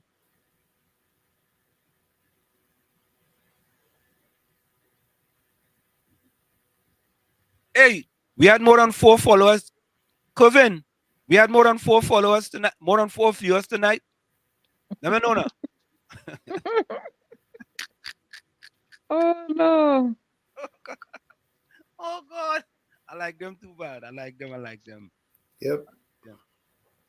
Tommy, your name call. I ain't even play. I had to play the rest for you Thursday. With No other worries. call your name, eh? No worries. All right. You ain't get no worries. Uncle Tommy, boy. Name easy to call. Yeah. So my closing comment is we fall, we break, we fail, but then we rise, we heal, we overcome. From where I said this is it, the clock on the wall said that's all I like to say, but I've got to go. Remember, hard work beats talent when talent does not work hard. And for every 60 seconds of anger, you lose 1 minute of happiness. See you, same WZYE time, same WZYE channel. Remember, your circumstances may determine who you are, but you are responsible for who you become. Thank you. Where Diana? I want to say 2 things tonight before I go into just a little 2-3 line about corruption. I went to a OJ's concert this last weekend. Oh boy, was I in 7th heaven. I was right up front. As you all know, I put myself up front, and I was serenaded by an original OJ, and I got kissed on my cheek by an OJ. I was kissed on my cheek by musical royalty. So all you can't tell me nothing, eh? You wash your Okay, so face? I ain't washed that side of the face yet. I mark it out here. I say, yeah, boy, they ain't getting touched yet. I ain't feel like wiping it off. Musical royalty kissed me on my cheek. Okay? Yeah, so that's who vex. That's all your business. Good. Uh corruption. Just a little bit of gloating. I want to say about corruption. Corruption feeds off crookedness, exploitation, and financial perversion. Corruption is a form of a national theft, and it robs and robbery from the citizens. Corruption is vile. It's a vile disease that drains the health out of something good. Corruption is a moral virus, and where corruption thrives, so does poverty. Corruption keeps a country back from progressing. Wise investors stay clear of a corrupted base. Corruption is a temporary benefit. How many investors stayed in Trinidad and Tobago? TNT loses when you don't have people wanting to invest in the country to create growth opportunities for young people. Corruption, you have to root it out, stamp it out, vote it out, get it out. Diana Benskin, the storm, and your global ambassador, your award-winning poet and journalist, and soon playwright. Good night, people. Stay safe.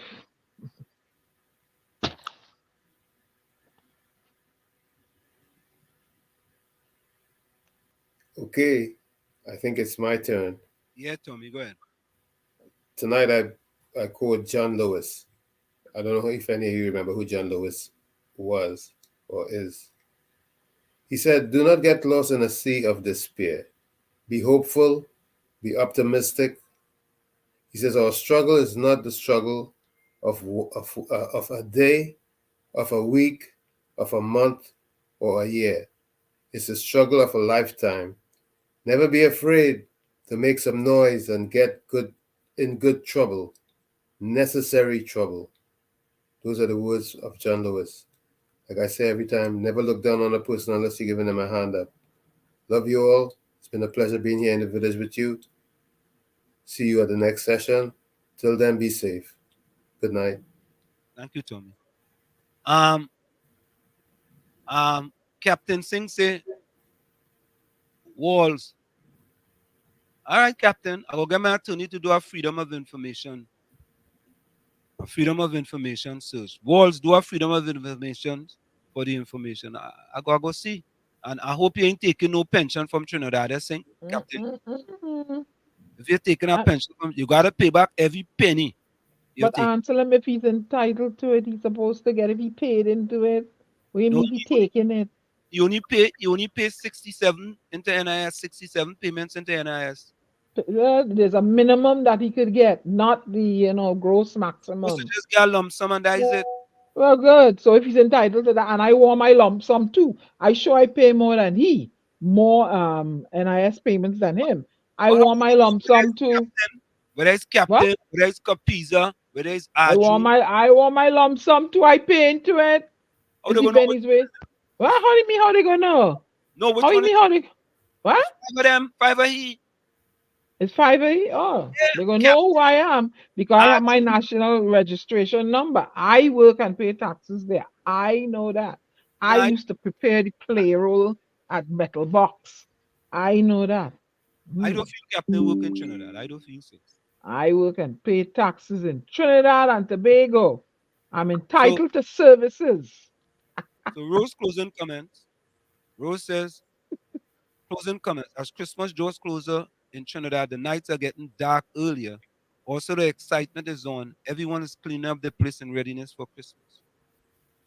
Why people just paint up their place and think for Christmas?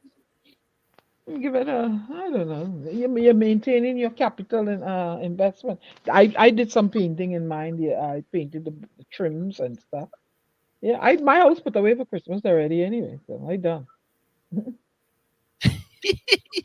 I done. I say, please, Dana, children, I just don't care. Tomorrow, something will say use an AI. Who? Tomorrow. Oh, you say I'm an AI? Yeah, Abby, we know NIS and pension is two different. We had a big discussion here about that. Big discussion. Well, highly. If he refers to me as AI, it would be true. Absolutely intelligent. Yeah, but Tommy, Yeah. all three of us have been accused of using AI. Hey. This is what it is. Tommy, hey, we gotta brush up on these skills. We gotta take courses, boy. Who could give me some courses in that? Huh? What is that? AI? Yeah. I give you course in AI. You give me course in AI? Of course I do. What course in AI you give me? Remember, don't let your money sleep out. That's Captain closing comments. You're coming by me for Christmas, Nadia? Unfortunately, my house full up, girl. I have companies. I say, don't waste your time talking with fools. You'll never understand what you're talking about. Yeah. So what song we go out with tonight, boy? Thanks to all of you for joining us. Of course, whenever we come in the village, we have to give you all some brain food. Brain food is important when you come in the village. Yeah. Hey, Trinidad Margot, Trinidad spent 120 million US on Nikon, 120 million US, And we ain't getting, what was the benefits we get from Nikon? What's the benefits? All we get is for them to pay out more money. Why? And what about the inquiry into the Faria thing. Anybody hear anything more? Yeah, that coming soon. That coming soon. Yeah, soon. Soon Okay. come. It All right, soon folks. come. Let me see this last one here. The original song Explainer. What is that one? That's what What's I said. The original song. Pull it up and see. You mean our song? The song we just played? We just can't go on this way. Oh, all right. Yeah. Cool. Yeah, we could get that. I no problem. I no scene, Eiley. No scene. No scene at all. Here we go. All right, folks, we out of here. Take care.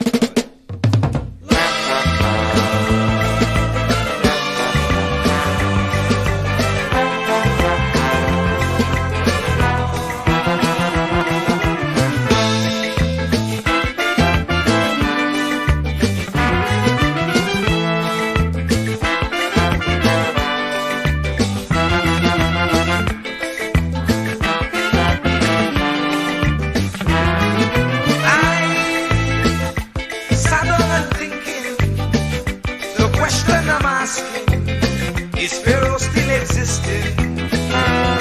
I see the boy resembling an Israelite, not being treated right, enslaved day and night.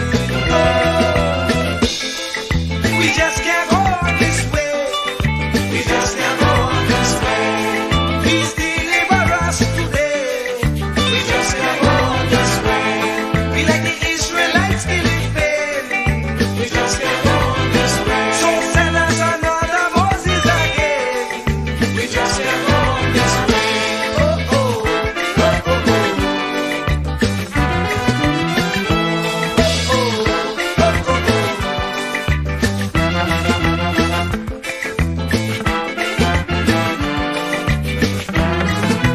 Lord, look around, you'll see the Pharaoh mentality ruling universally.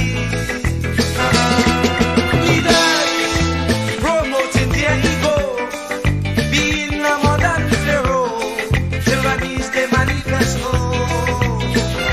Oh, we just can't go on this way. We just can't go on this way. Please deliver us today. We just can't go on this way. Time to make them oppressors pay. We just can't go on this way. So we children could see their way.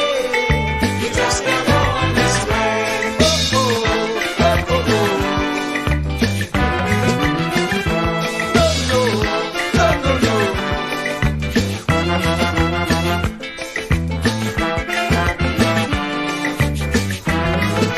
The poor have to slave night and day for next to nothing pay, so they can't see their way.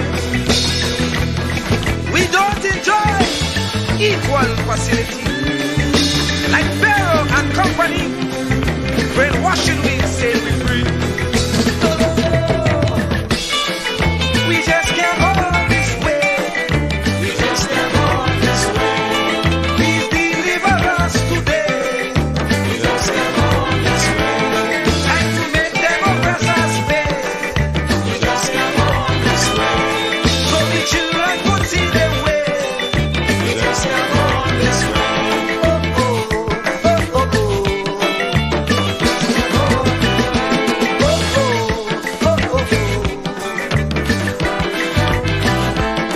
Oh, we just can't go on this way.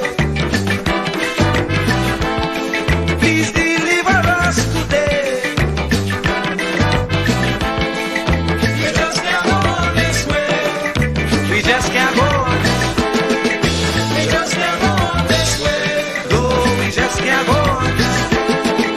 We just can't go on this way. No, we just can't go on.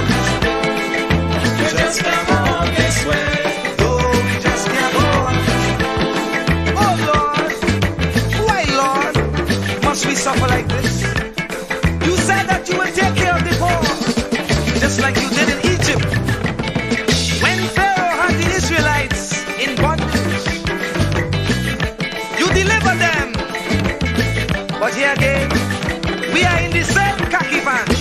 We just can't go on this way. We have those modern Pharaohs who oppress the poor, who represents Israel.